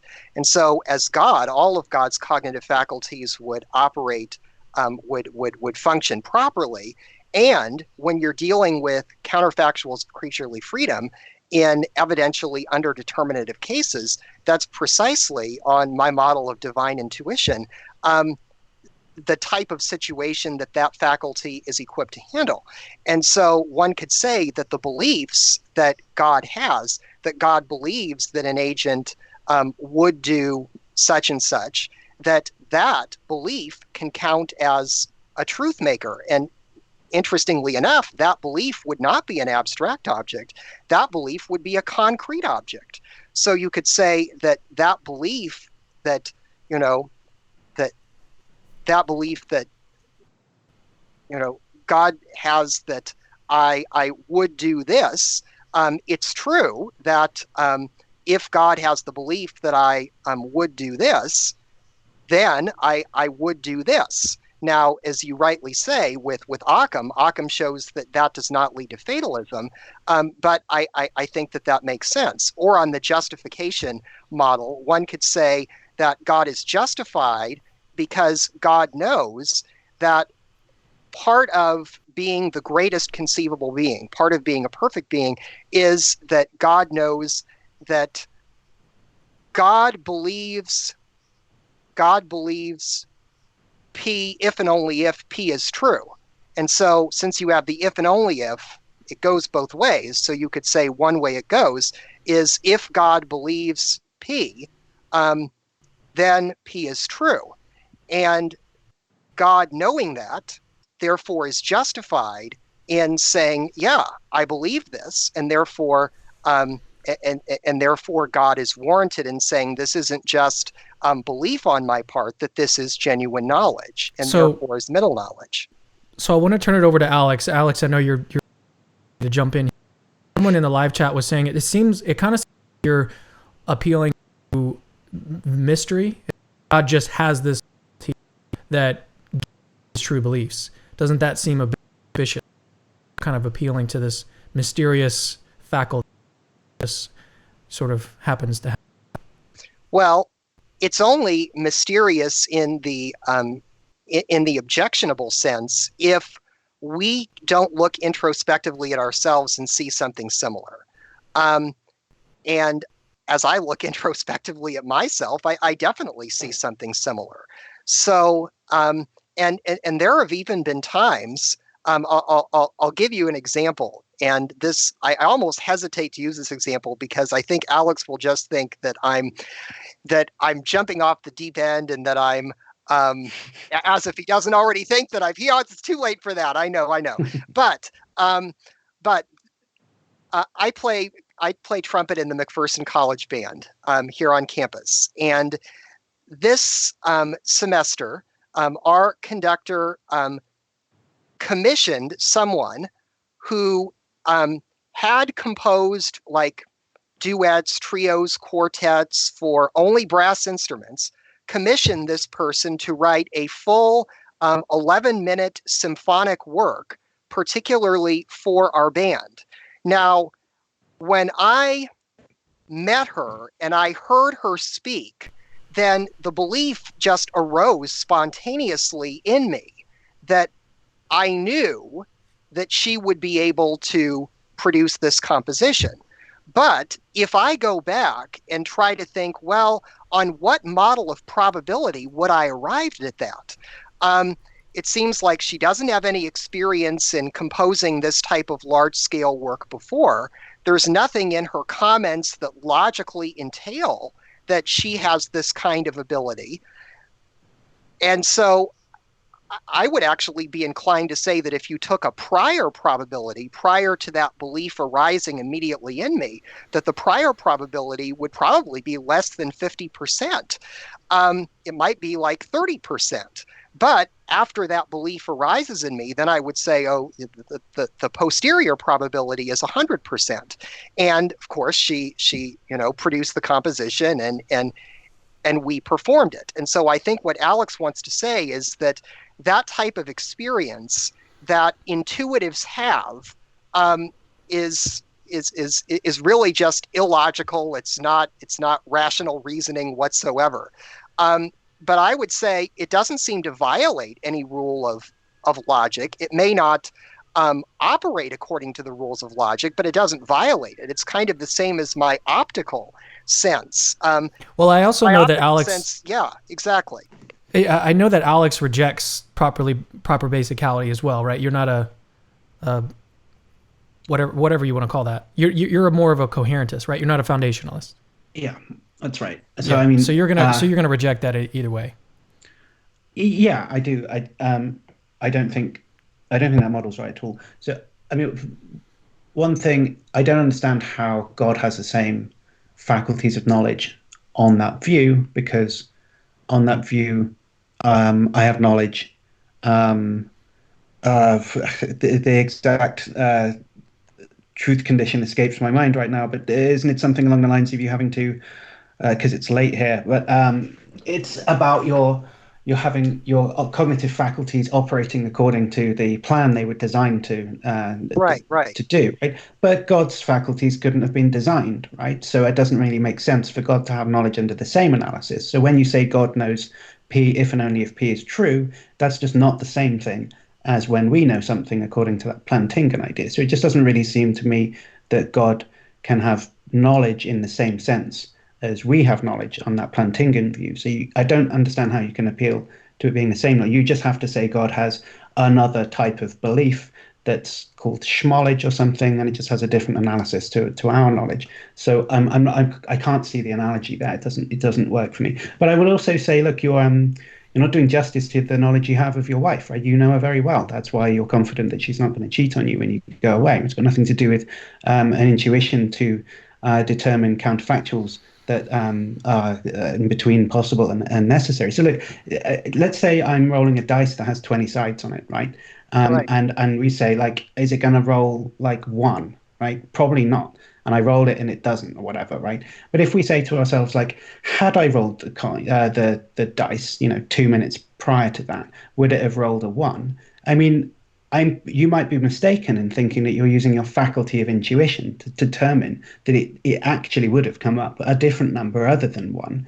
But, who's to say, right? In that context, it's not like a naughty dice that you can, like, which way it's going to come up because it's morally corrupted or something. There's nothing to say which number would have come up, right? It could have been, there's basically 20 branches in front of it, and one of those could have been blue, and you just don't know which one it was, right? So I don't understand how, I understand what you're doing when you're talking about your wife. I don't think you're intuiting which branch is blue. I just think you know your wife well, right? But then we forget about your wife and something you know quite well, and we just think about the dice. I just think you don't have that faculty of intuition. You're just at a loss, just like I am, to know which way it would have showed, right? So there you go. That's why the intuition isn't there when you don't have these broader, like, contextual things about your knowledge of probabilities, right? So it just seems to go away. Well, when we come to that trumpet player case, I'm not sure why that counts as knowledge, right? You guessed correctly that she would be able to do it, and you felt confident at the time. Why is that wrong, what I just said? Oh, it looks like we've lost your microphone. No, you haven't lost my microphone. Oh, there you go. Oh, okay. The question is, since I don't think that there's any way to get inside of, let's say, either my brain or my soul, and look and observe my cognitive faculties, I think that there isn't any way that I can say, here's the proof that Alex is right, or here's the proof that I'm right. Rather, what I'm trying to say is that introspectively, when we look at our experience, I would submit that for many people, it does seem like we have this faculty of intuition that generates something stronger than would probably judgments in evidentially underdeterminative cases. And if we can have that to a limited degree, then why can't God have that to a complete degree? Especially if God has the ability in God's own stream of consciousness to simulate time, or to simulate different streams of time, so that even on the branching model that you give, that God would know for every counteractual future, God that God would be able to simulate, well, if this was the past, then would this be the case? And it seems like if I can do it to a limited degree, then why can't God do it to an unlimited degree? So, no, I get that. And it sounds to me, it seems to me like that. Let me just say real quick. It seems to me that that's not necessarily committing him to proper functionalism. No, fine, and we can park proper functionalism. That's fine. I just think that when you look at the detail of the example, I don't think you have it even to a limited degree. I think you're just talking about something else that looks like that. And I think that's the best way to summarize our disagreement there. It is difficult to show who's right about that, but I feel like I've got a different account of what you're talking about, and it's not clear whether what you're talking about, it should be framed in the way that you're doing it, rather than. Well, let me ask you this, Alex. Do you think that on his analysis that could work? If, like, assuming that his analysis is correct, do you think it could work, or is there something wrong internally with it? Yeah, I guess if we had that faculty, so what's the idea then? So if we had the faculty to intuit contingent counterfactuals, I understand the analogy. Let's say that you kind of extend the finite capacity that a person might have to an omni being might have. Like, I might have a faculty of sight or something. I can only see so far, and say an omni being could see like forever or something. I get that. I get the idea of the analogy, but I suppose my difficulty with it is that I don't think in for the analogy to follow that. I just don't think he does have a capacity of sight, so it doesn't really get off the ground in the first place. It's posing a. It's not like, I mean, I'm not like I tend to think that there are intuitive faculties. I guess I think that mathematical truths or moral truths could be known through an intuitive faculty. It's not like I'm dead set against intuitive faculties altogether. I just think in this case, this isn't a very plausible. I mean, like very, very quickly, because I know we're going to wrap this up. Look, it seems to me that with knowledge of counterfactuals, like would counterfactuals and might counterfactuals, to go back to the coin example, right? Like with the rigged coin, where it's heads on both sides, the reason I know that if I flip that coin, had I flipped that coin, it would have landed heads. The reason I know that is because it's got heads on both sides, right? That's why it's the the categorical, like non-modal facts about the shape of the coin and the properties that it has. And like, change the example, a fair coin. The reason I know that had I flipped the fair coin, it might have landed heads is because at least one of the sides has heads on it, right? It's things about the coin that obviously, and if you were to say, no, modal facts are the truth makers for these counterfactuals, I just think you're ignoring the obvious connection they have to categorical facts, right? And I don't think Kirk would say that. I think he would say that those facts are grounded out in the categorical facts about the coin, and those at least mention those categorical facts about the coin. Right. The analysis involves reference to those. Yes. But in the Molinist case, there are no categorical facts, right? All you can do is say there's a modal fact that had I flipped the coin, it would have landed heads, right? That's it. That's all you can appeal to. And it seems to me that makes the analysis asymmetrical, right? You've got this kind of family of types of counterfactuals over here that are getting analyzed in a certain way, and then over here you've got a Molinist counterfactual that doesn't look anything like the rest of the family of, like, it has an aberrant semantical analysis to it, right? And that itself makes you wonder, as a logician, like, is this kind of a legitimate concept or not? It stands out from the crowd, and it makes you like focus on it and think, is this a kind of fanciful notion that we should be suspicious about? Not saying that rules it out, right? But it does count against its favor. And it's like when the logicians focused on it in more detail, in my understanding of the literature, and the logical literature anyway, the general consensus was, as far as you can go, and they went super deep with it, right? Because I only scratched the surface on that. That it came out every single time getting its ass kicked by the more regular analysis on the blog, right? Which was just like easily dunking it every single time it was like trying to challenge. So that's my appreciation of the logic. I mean, maybe we should, because we can keep talking, I'm sure. So I was going to say, I'm sorry about interrupting you so much, but I'm just trying to get to a point where the audience can engage with what you guys are talking about, because you're up here and we're all down here trying to get up there. But let's do this. So I don't think we're going to take any questions because we're already way over time. So I know you guys have sent me some, but I think it's better to just sort of summarize where we've gone and then close out the live stream. And maybe I we'll don't do mind a part taking two. questions. I think that's quite okay. I mean, we've talked enough and summarized. I think everyone knows where we're at. I'm interested to see what the questions are, other than like what the heck are you guys talking about? Because I would get that. Okay. Kirk, did you have anything else that you wanted to add before we move on? Yeah, I would add that it seems to me that future contingents would similarly be suspect on Alex's view, or at least it would seem to be suspect on a presentist model of time.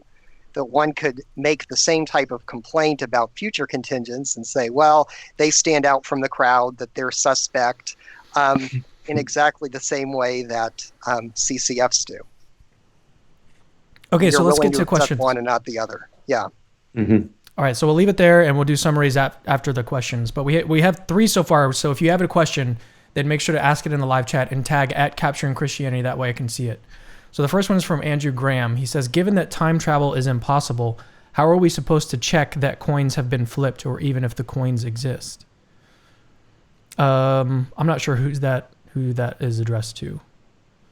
Kirk, why don't you take that one first, and then we'll... All right. I don't think that there is a way that we can check. But that isn't to say that God, with God's infinite knowledge of our essence, which presumably God has eternally generated in God's imagination, that God knows my individual essence far, far better than I know my wife's individual essence, then God would be able to intuit that if I were in certain set of circumstances where those circumstances are complete, then I would freely pick up the coin, that God knows how my body is functioning, how my muscles are functioning, so God would know the velocity of the flip. God would know, the relevant laws of nature, and so on and so forth. And so once you have the free creaturely decision on my part, plus you might also have to add into that counterfactuals of, let's say, counterfactuals of quantum indeterminacy. If you factor in all of that, plus the categorical laws, then it seems that God could know such a thing, even though I could not. So I agree, there's no way that I could know that, those coins are upcoming. But I don't see why that would be an obstacle for God. Alex? Any thoughts? So just remind me if the question was if there were no time, if given that time travel is impossible, how are we supposed to check that coins have been flipped, or even if the coins exist? Well, I mean, I think we can tell that coins exist without time travel needing to be possible, right? I mean, I've got one in my pocket right now. I can just look at it. So I suppose the question is supposed to be, how do we check to see the outcome of coin flips that didn't happen? And I think that ultimately you can't know that, right? And the knowledge we have of counterfactuals doesn't rely on anything like spooky knowledge about places that we can't reach to be true, right? We know things about, like I said, the coin with heads on both sides. The reason I know that if I'd flipped that, it would have landed heads is because the actual coin that I'm holding right now in my hand has heads on both sides. There aren't any other ways for it to land. That's it, right? I don't need to travel to a possible world in order to tell which way it would have landed in that world. And if it's got heads on both sides, there's no way of saying which way it would have landed had it been flipped. I think it's just that fact doesn't have anything that you can hang your hat on to say which way it would have been. So it just seems to me that you just have to say, there's no answer to that question. And I'm cool with that. I just think there aren't any counterfactuals. Can I ask you a question? Going back to your cake analogy, your cake example. Yeah. Would you say, suppose that you did have this knowledge about my liking vanilla cake, and you've seen me grab vanilla cake in the past? Would you say that you know that I would get vanilla cake, say if we were at a wedding together? I mean, or would you?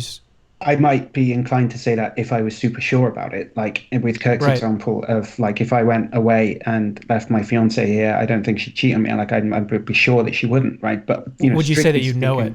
Yeah, I'd be as certain of saying that as anything else. But I would still be. I think that's because I know her really well. Right? It's like my knowledge of what sides of the coin have got on them. I just know what type of person she's like. And so that's what's going on, and I'm super confident about that. But if you said to me, is she going to watch some rubbish fashion program on Netflix? I don't know. She might like to do something else. I don't know, right? Because she chooses between those options, and I can't tell which one, given that I know her really well. So I wouldn't say I knew that, right? That seems to me is unknowable. I mean, there's just so it sounds like counterfactuals about future stuff. What was the terminology there? Predictive counterfactuals. Did I say that? What the counterfactuals that are about the future? Yeah, what is that called? Predictive, I guess. Predictive. Okay. So I think future what you're future contingents. Yeah, the counterfactual of the future contingent as the consequent of the conditional. So it sounds like what you're saying is that we can know some future contingents, but we can't know others. And what differentiates that knowledge is what we know about the situation in question. Yeah, I think with future contingents, there's always an element of uncertainty, right? You can't really know a future contingent completely 100% sure, right? Otherwise, gambling wouldn't be a thing, right? You can be pretty sure that the roulette wheel isn't going to land on 0, right? But sometimes it does. And it doesn't matter how many other options there are. You can't actually rule it out if it's a future contingent. As long as it's possible, then it might be the thing that happens, no matter how unlikely it is. So future contingents they do get in the way, right? And everything uncertain is in the future. Right, really. Other stuff, in principle, it could be made certain. But stuff about the future, we are just not able to get there 100%. So I'm not talking about knowledge in the infalliblest sense. I'm talking about knowledge in the falliblest sense. So we can have sort of this imperfect knowledge or fallible knowledge about some future contingents. Yeah. Right. Do you agree with that? But God's knowledge is different because it's infallible. So that sort of complicates things, because when we're talking about free will, if there is a different world where we choose something different, then it sort of seems like you can't be 100% certain, or you can't have infallible knowledge about that. But I think I guess my point in doing this whole question with you is that I think it seems like you're kind of accepting that we can have some fallible knowledge about future contingents. And if that's the case, then it does seem like we could extrapolate to God having knowledge about future contingents, because he has complete knowledge about every situation, or he would. Okay, so the reason that the reason those two things seem different to me is because I can have I can have fallible knowledge, if you like, or I can have like a high level of confidence or whatever, well-supported belief in something where there is actually an answer to the question, right? Like, is my belief true or false? Like, it either is or it isn't, and that condition is met when it comes to the future. Will the coin land heads? Right? I can bet one way or the other, and my bet will be validated. It actually is true or false because something is the answer to that question. But when I say, do you want to take a bet with me now? Had I flipped the coin 2 minutes ago, it would have landed heads. I bet you £1 million that it's true, right? Or there's no point in taking that bet because nothing determines whether or not I should pay you or you should pay me, right? There just isn't an answer to that question. So it seems to me that it's not the difference between those two types of belief isn't. It's just that there isn't anything to access epistemologically in that in the counterfactual context, where there is something about future contingents to access. As long as we wait and see, right? I might not make it that long if we bet about something sufficiently far in the future. But in principle, someone could wait and see if my prediction was turned out to be correct or not, right? So, but there isn't anything in principle that can tell whether my guess about the counterfactual coin flip was true or false. It just isn't either true or false. It seems to me there's just no answer to that question. So that is the fundamental difference. I thought you were saying there is a truth about it. We just don't know what it is. Counterfactual coin flip. I think there's just no truth about that. So at t equals 0, there's no truth about it. So there's no truth that we will. So suppose that world 3 is true. I'm trying to think of your thing in my mind here. So suppose that world 3 is true, where we do flip the coin. Or no, that's the world 3 is where we don't flip the coin. So suppose that's true. Mm-hmm. So but at t equals 0, you don't think there is a truth about it. But aren't you an eternalist or B theorist? Like, don't you think there is ultimately a truth about it?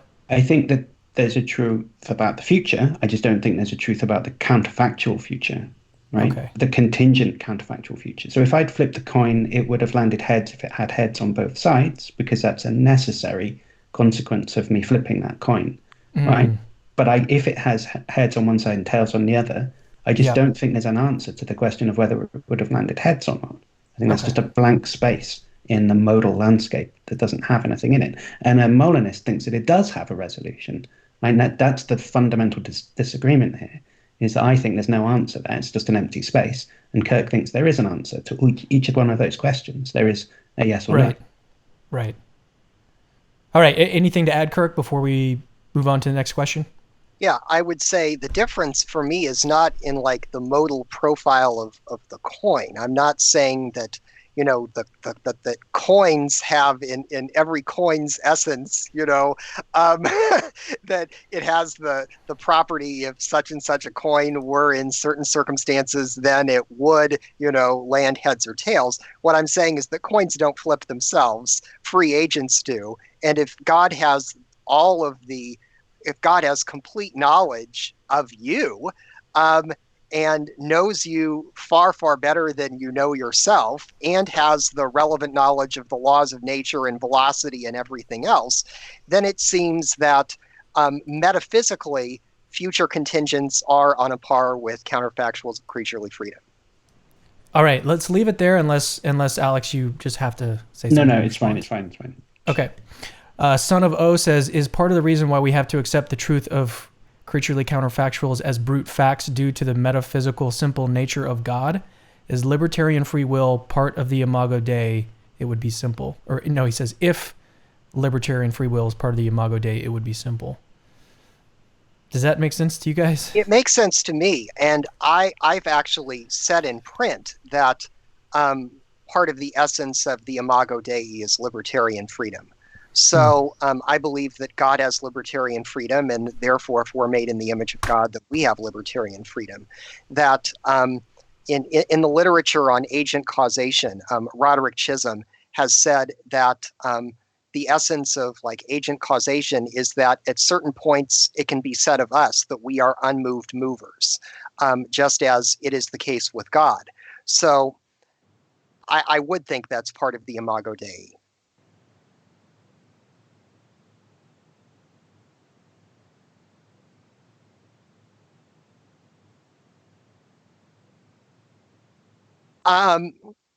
Well, I don't necessarily hold to the Thomistic version of divine simplicity. I do think that God is radically simple in the sense that God is an immaterial soul or mind.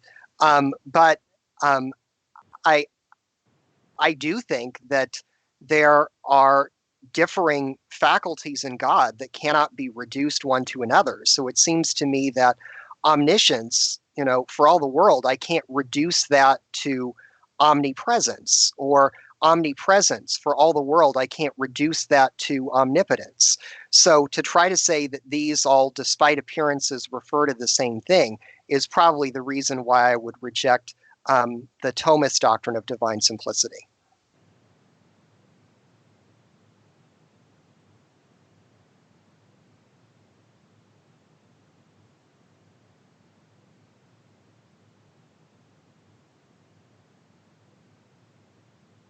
Okay.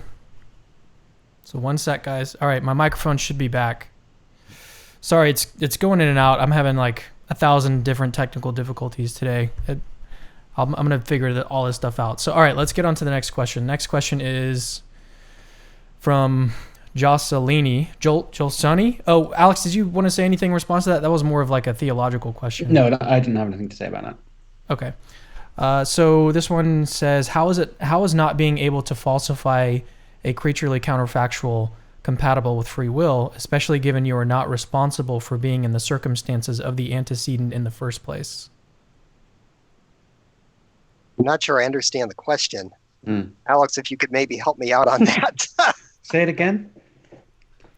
How is not being able to falsify a creaturely counterfactual compatible with free will, especially given that you are not responsible for being in the circumstances of the antecedent in the first place? I think I know what it means. I think it's trying to say, like, if if it was true in advance that you would give in to the temptation and take the cake, how can that be reconciled with you being free to pick one or the other? I think that's what it is. So Kirk and I are both in agreement that William of Ockham. that William of Ockham comes along and nukes that idea. And I think also Anselm before him makes the same basic idea in different terminology. But I think basically we don't think that it being true in advance that you will do A is incompatible with it being still true that you might do B instead. We both think that there's no logical contradiction there. So, and that holds in the actual case, and it just, that part of it, we both agree, ports over to the counterfactual part too. All right, so here's this question from SlamRN, who's one of our moderators. She says, do we have libertarian free will? Well, I clearly believe we do. At least it seems to all the world like we do, I think. I think that would resonate with most people's self-awareness. Oh, it certainly seems from the inside like we do, and from the outside like we don't. So I don't know. And from the purposes of this discussion, I'm just assuming we do, right? I'm giving objections to Molinism that accept that there is indeterminism, that libertarian free will is true, that God exists, that all these things. I'm not disputing any of those things for the purposes of this argument. Whether or not we have libertarian free will, I don't know. I mean, I guess I'm probably lean compatibilist, but I don't have a strong view about it. All right, this one's from Michael Dad. He says, to Kirk, how does quantum indeterminacy as a variable provide any support for the notion of libertarian free will? Why bring it up at all? Okay. The reason I don't think that quantum indeterminacy does have any support for libertarian free will. Now, there are some theorists of free will who kind of want to ground it in like quantum indeterminate brain states or things of that sort. And I don't think that that's a very plausible analysis. The only reason why I bring it up is because I'm just making the case that if middle knowledge is a coherent concept, then middle knowledge would not only include statements like if the instantiation of individual essence was in circumstances C, then the essence would freely do A, that it would also, if you assume an indeterministic model of quantum mechanics, also have to have if this indeterministic quantum system were in circumstances C, then it would go one way or the other. So I was just saying that for the sake of completeness.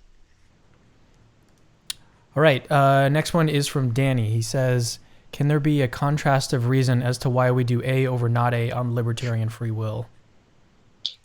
Well, it would simply be up to the agent, that the agent is the chooser, that we would be the unmoved mover.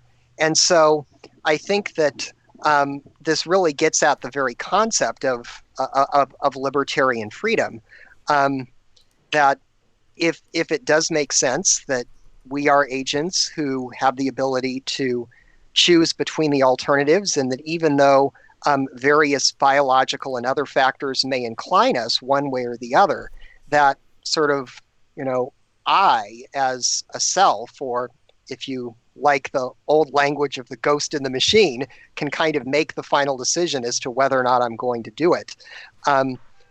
So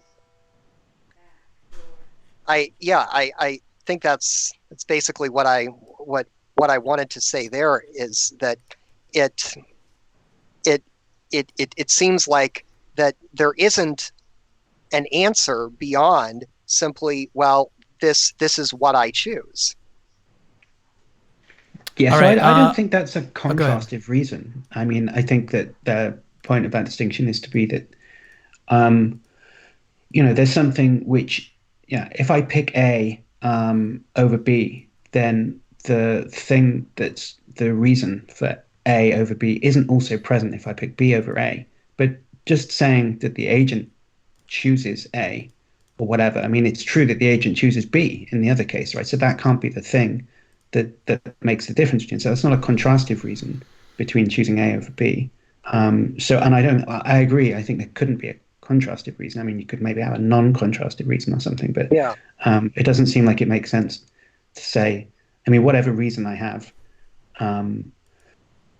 it has to be different in those two cases for it to be a contrastive reason. And just the freedom of the agent to pick isn't different in those two situations. The same thing in both cases. So I don't think that could count. Anything to add, Kirk? No, I think that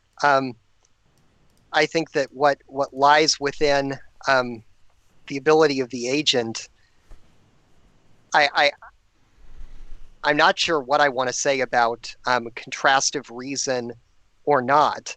That if it lies within, the ability of the agent, if the agent wants to do A, and that is sort of your reason why the agent does A, then that does seem to be a contrastive reason.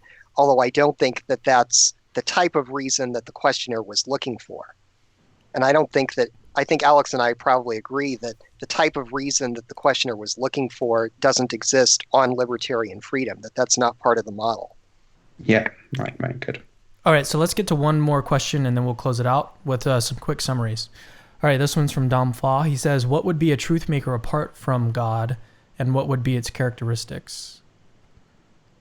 Well, if one thinks that all truth is God's truth, then I guess there wouldn't be any truth makers apart from God. So if one thinks, as I do, if you're a divine conceptualist, then you would say that all abstract objects are rooted in the mind of God. And so apart from God, there wouldn't be any abstract objects. Now, if you're a Platonist, you would say that there's something like a realm of abstract objects which is independent of God. Certainly, God could perceive what is in that abstract realm if God exists, but God would be one of many different timelessly existing realities, and these other realities like facts and propositions and categories and so forth would also be out there.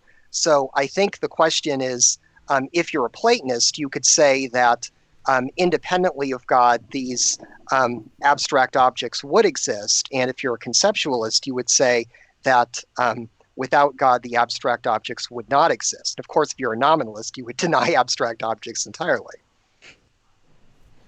Anything to add, Alex, before we go to closing statements? Or No. closing thoughts? No, I don't have anything to add to that. I mean, I guess no. Let's just leave it there. I could add stuff, but let's not. All right. Well, let's turn to you, Kirk, and then we'll give Alex the last word. So take about 5 minutes, just give some concluding thoughts, and then we'll go to Alex and close it out.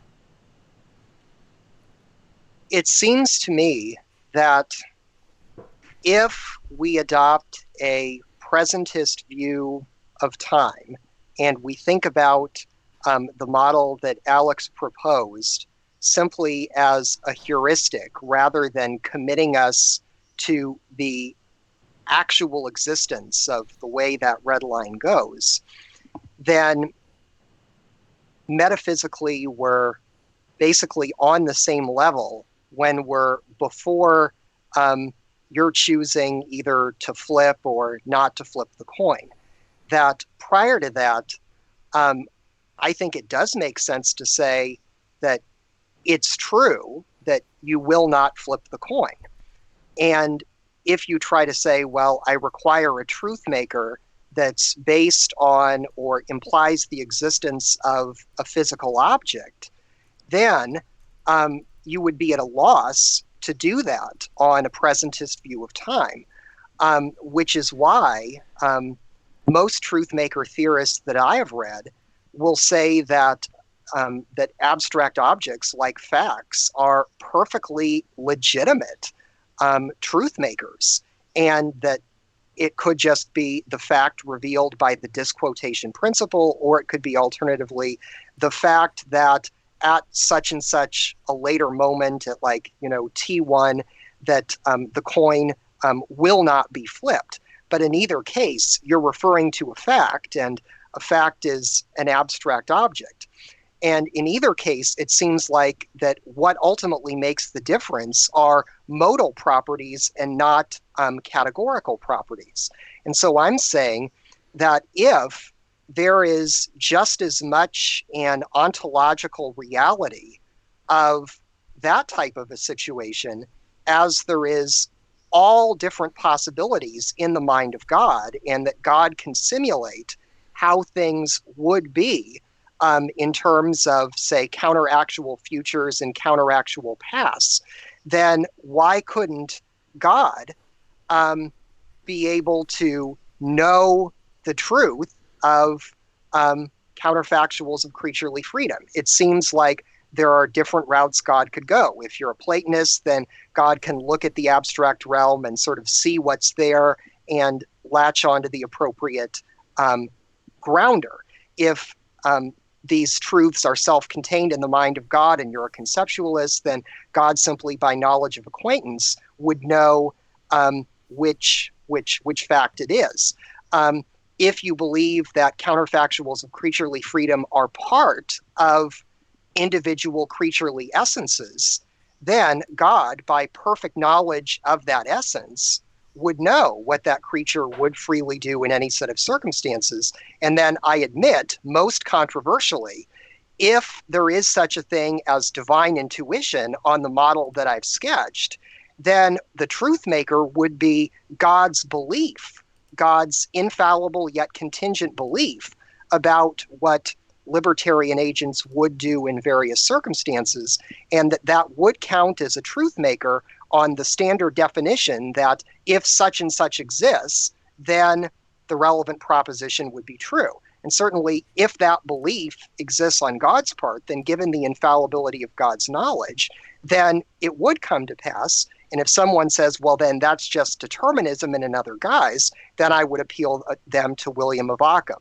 So I think that for those reasons, I think middle knowledge makes perfectly good sense if one holds to my presuppositions. It seems like that a lot of this discussion are really based on what presuppositions seem most plausible to you, whether it's the set that I start out with, the set that Alex starts out with, or others. So I can entirely understand Alex's logic for why he believes what he does.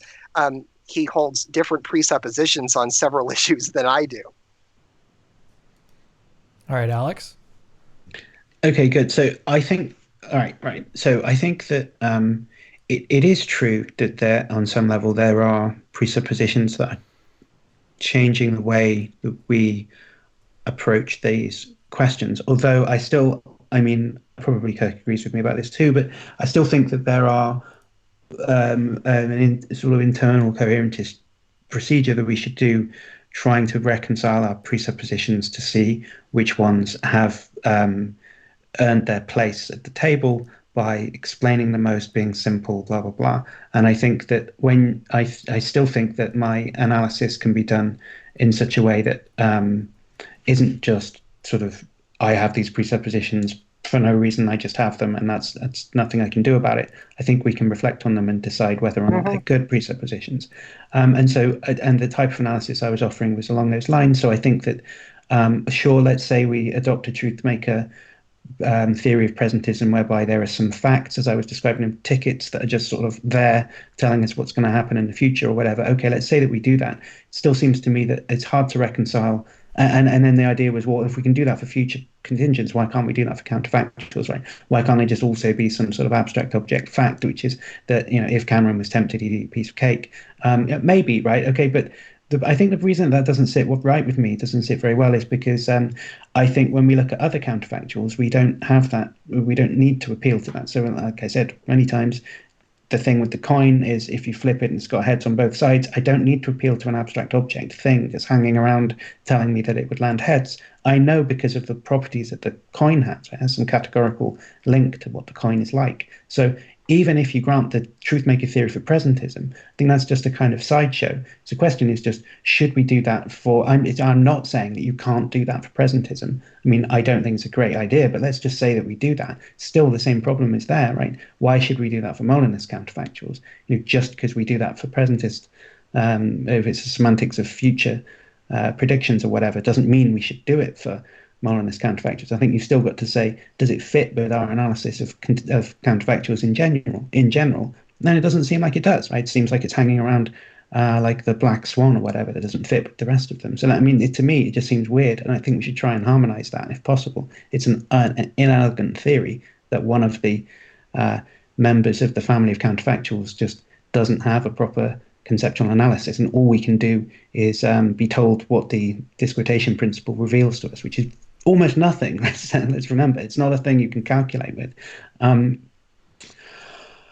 So yeah, I don't know. I think Kirk's underplays his knowledge of his own wife, and I think he should be nicer to the fact that he knows that better than he says that he does. But yeah, no, I'll leave it there because I'm very tired and I need to hit the hay. But yeah, this has been fun. I appreciate you guys taking the time to come out and do this conversation. Cool. Well, thank you so much for inviting us to be on. Yeah, no problem. All right, if you guys, like I said, if you want to see more discussions, then check the description. I've got a link to our playlist there. And thanks for joining me. We'll see you guys later.